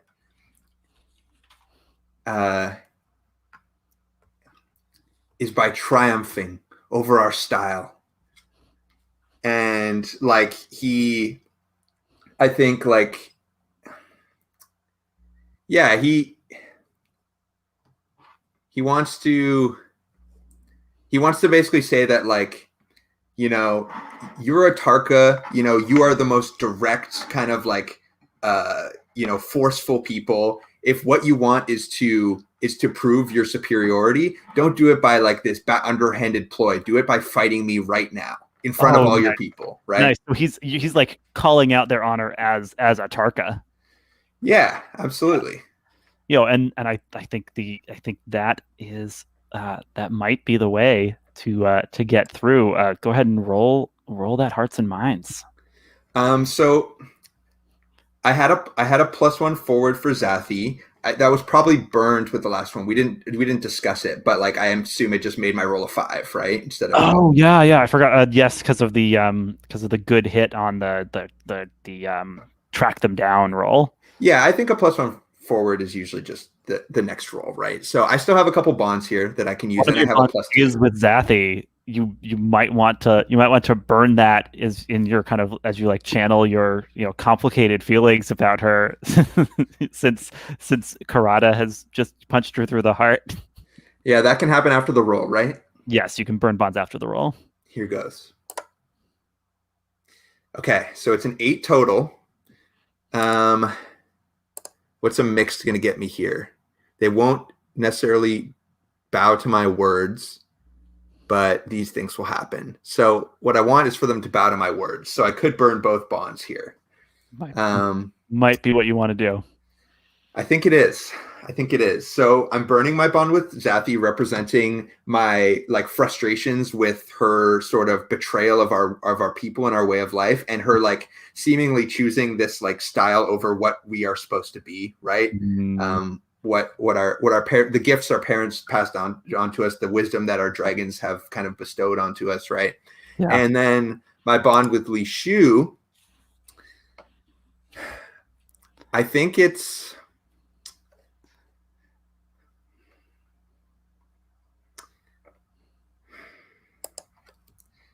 we can get like magical realist here and say you somehow hear the sound of like her softly weeping in like the courtyard all the way down below, right? If we want to do something like that. Yeah, I think we're both having this willingness of like putting our families behind us in order to just like uphold what we know is right. And I think I might realize in this moment that I actually love Li Shu, right? I think that's probably what this all calls for, right? That this is a pretty like direct thing that I'm doing. I'm not pulling some like graceful, beautiful play. I'm just using my words as simply as I can to get this person to challenge me. And it feels like a kind of a Li Shu thing to do. So I'm gonna push this to a 10 and see if I can bring May down from her high place and calm this ritual enough to have her challenge me. Yeah. When you call out her honor as an Atarka, there's the others like pause and like step back, and she turns, she pushes back her hood, the clatter of tusks as she does so. She's like your quote perhaps friend Kirada. May is someone who has seen the harshness of the frontier, right? Who's clearly spent time battling the elements and learning how to channel them, and so she steps forward and clenches a fist, and like forming around the fist is this icy, basically spikes of ice, right? Like she's kind of like drawing on the elements, and she says,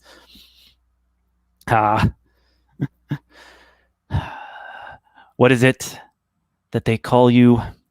Death born aloft?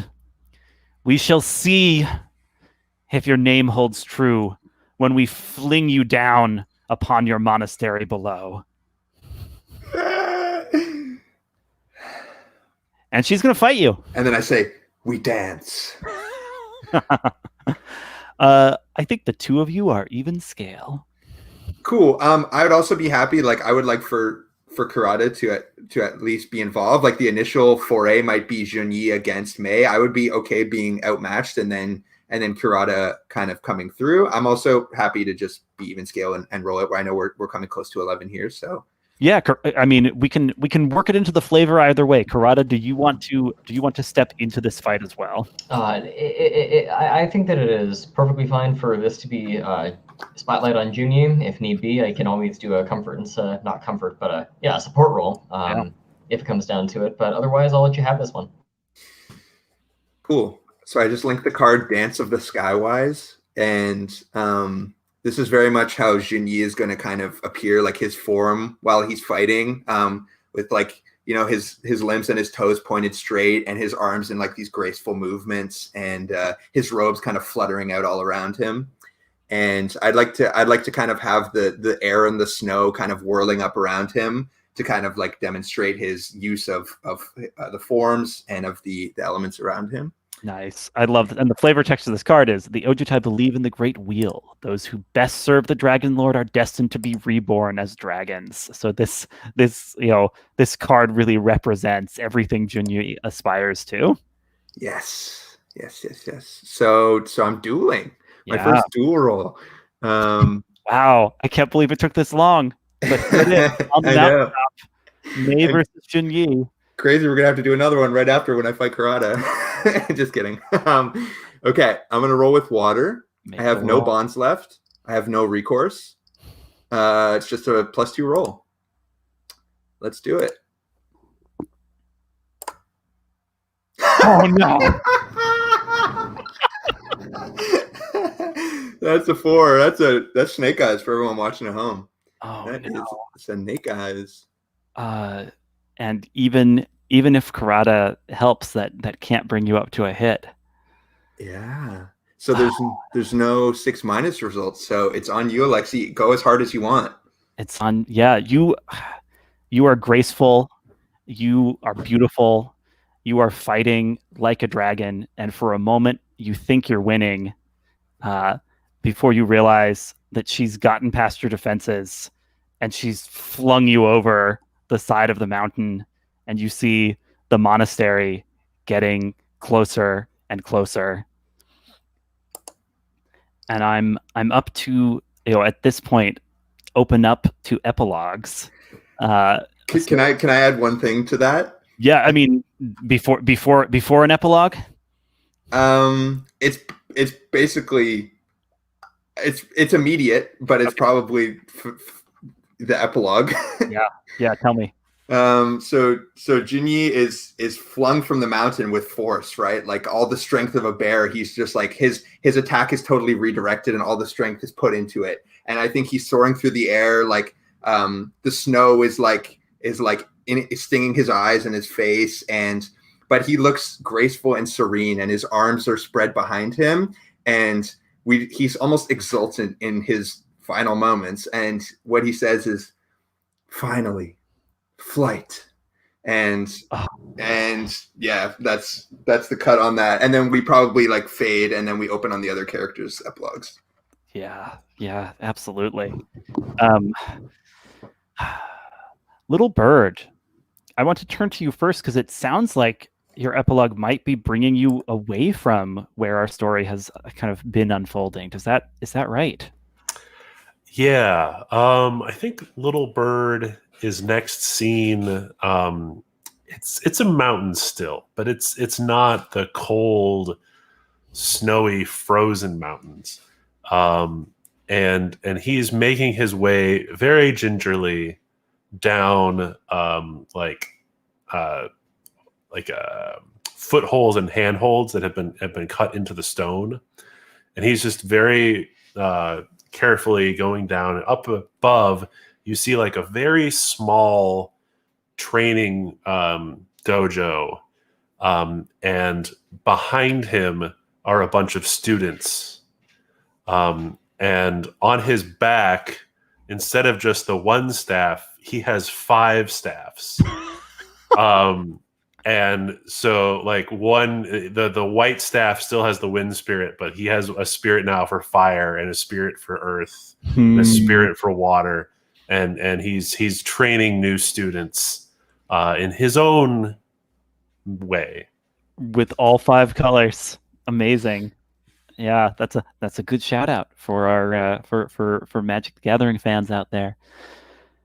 Kirada, I want to turn to you next because I feel like you get to decide a little bit, what you think happens on this mountaintop, which will end up affecting the people in the monastery below. So tell me a little about what we might see in an epilogue. I think we can take it kind of one of two directions. Either it is a situation where Kirada reveals themselves to May, and they do the slam cut to black as they make contact, and we don't see the outcome of the battle. Or you could assume that the battle is won by Kirada, and you just see them bloodied and wounded, descending the mountainside alone, a trail of viscera and blood kind of dripping behind them. They don't even bother to return to the monastery. They just smile to themselves and say that their work is done. Oh man, I love both these possibilities. I'm glad we got them out there. Li Shu, what do you think we see in an epilogue for you, given all of the I mean, that she's experienced? Honestly, like the image I had in my mind was them holding hands and then just being buried by an avalanche. Oh, okay, so at least like this is great. This is kind of like a like slightly like choose your ending approach, where it's like the movie ends with this series of like final shots that aren't all necessarily consistent with each other, but give you different like moments. So in Li Shu's, she's holding hands with Nanu as the avalanche comes down, and yeah, like I guess I imagine right. Yeah, the Kirada, like in my mind, Kirada maybe like fights May or defeats them, but doesn't stop this thing, right? And then on top of that, it's like essentially the school lost its leader. So in a way, regardless of what happens, the destiny of the school is, and so this sort of symbolically just kind of like clears it. And then I also think it ties into Little Bird's story because it's like, you know, he's the last surviving member of the school or something like that. You know, and so that gives him a lot of like poignancy. He could be running his own sanctuary too, or they could even like rebuild this sanctuary to some degree, and like this, it could be like, you know, 5 years later or whatever. The freaking dragons were there and they did nothing. That's the real lesson, kids. Don't listen to the dragons. So go ahead, Alexi. I was going to say, Junyi, what would you put forward as an epilogue that in some way, you know, provides closure or an additional image of Junyi's story and how it's unfolded? Well, there's a bit in the Ojutai lore that reads, nonetheless, after the death of a respected monk, many Ojutai followers quietly look for signs of his or her reincarnation in subsequent draconic storms. So maybe it could be like Little Bird's epilogue, where it's like the end of, I think, The Last Jedi or something, with the students like kind of looking up at the stars. It's like Little Bird's maybe gathering up after like a nightly training routine and looks out like the open window into the skies above the mountains and can see a draconic storm off in the distance. Lightning and thunder and this, you know, roiling storm clouds and like silhouette of a dragon, you know, like scarcely discernible and within it. Kind of a purple cloud. and maybe dragons kind of like come into being very young but like flying and alive and powerful, and maybe you can see just like a very graceful, beautiful, like almost kind of showy draconic display in the midst of the storm. I think it's also very ambitious to expect Junyi to be in this role, but he did kind of like totally embody that energy in his last moments, you know, like he played with most of his life, but in the end he might have done them justice and honor. So I think that's fun. Wonderful. And then I think like one last image we see is Ishai, dragon speaker, you know, perched on a peak looking down at like the ruins of this monastery, and he nods, he like, you know, pulls a parchment from his pouch, crosses something off, and then takes flight. And this has been Hearts of Wulin, Tarkir in the Shadow of Dragons. Thank you all for playing. I have had a blast. I loved the dramatic place we've reached here. For the moment, let's wrap up this recording. Anyone who's been watching along, thanks so much. Stay safe out there.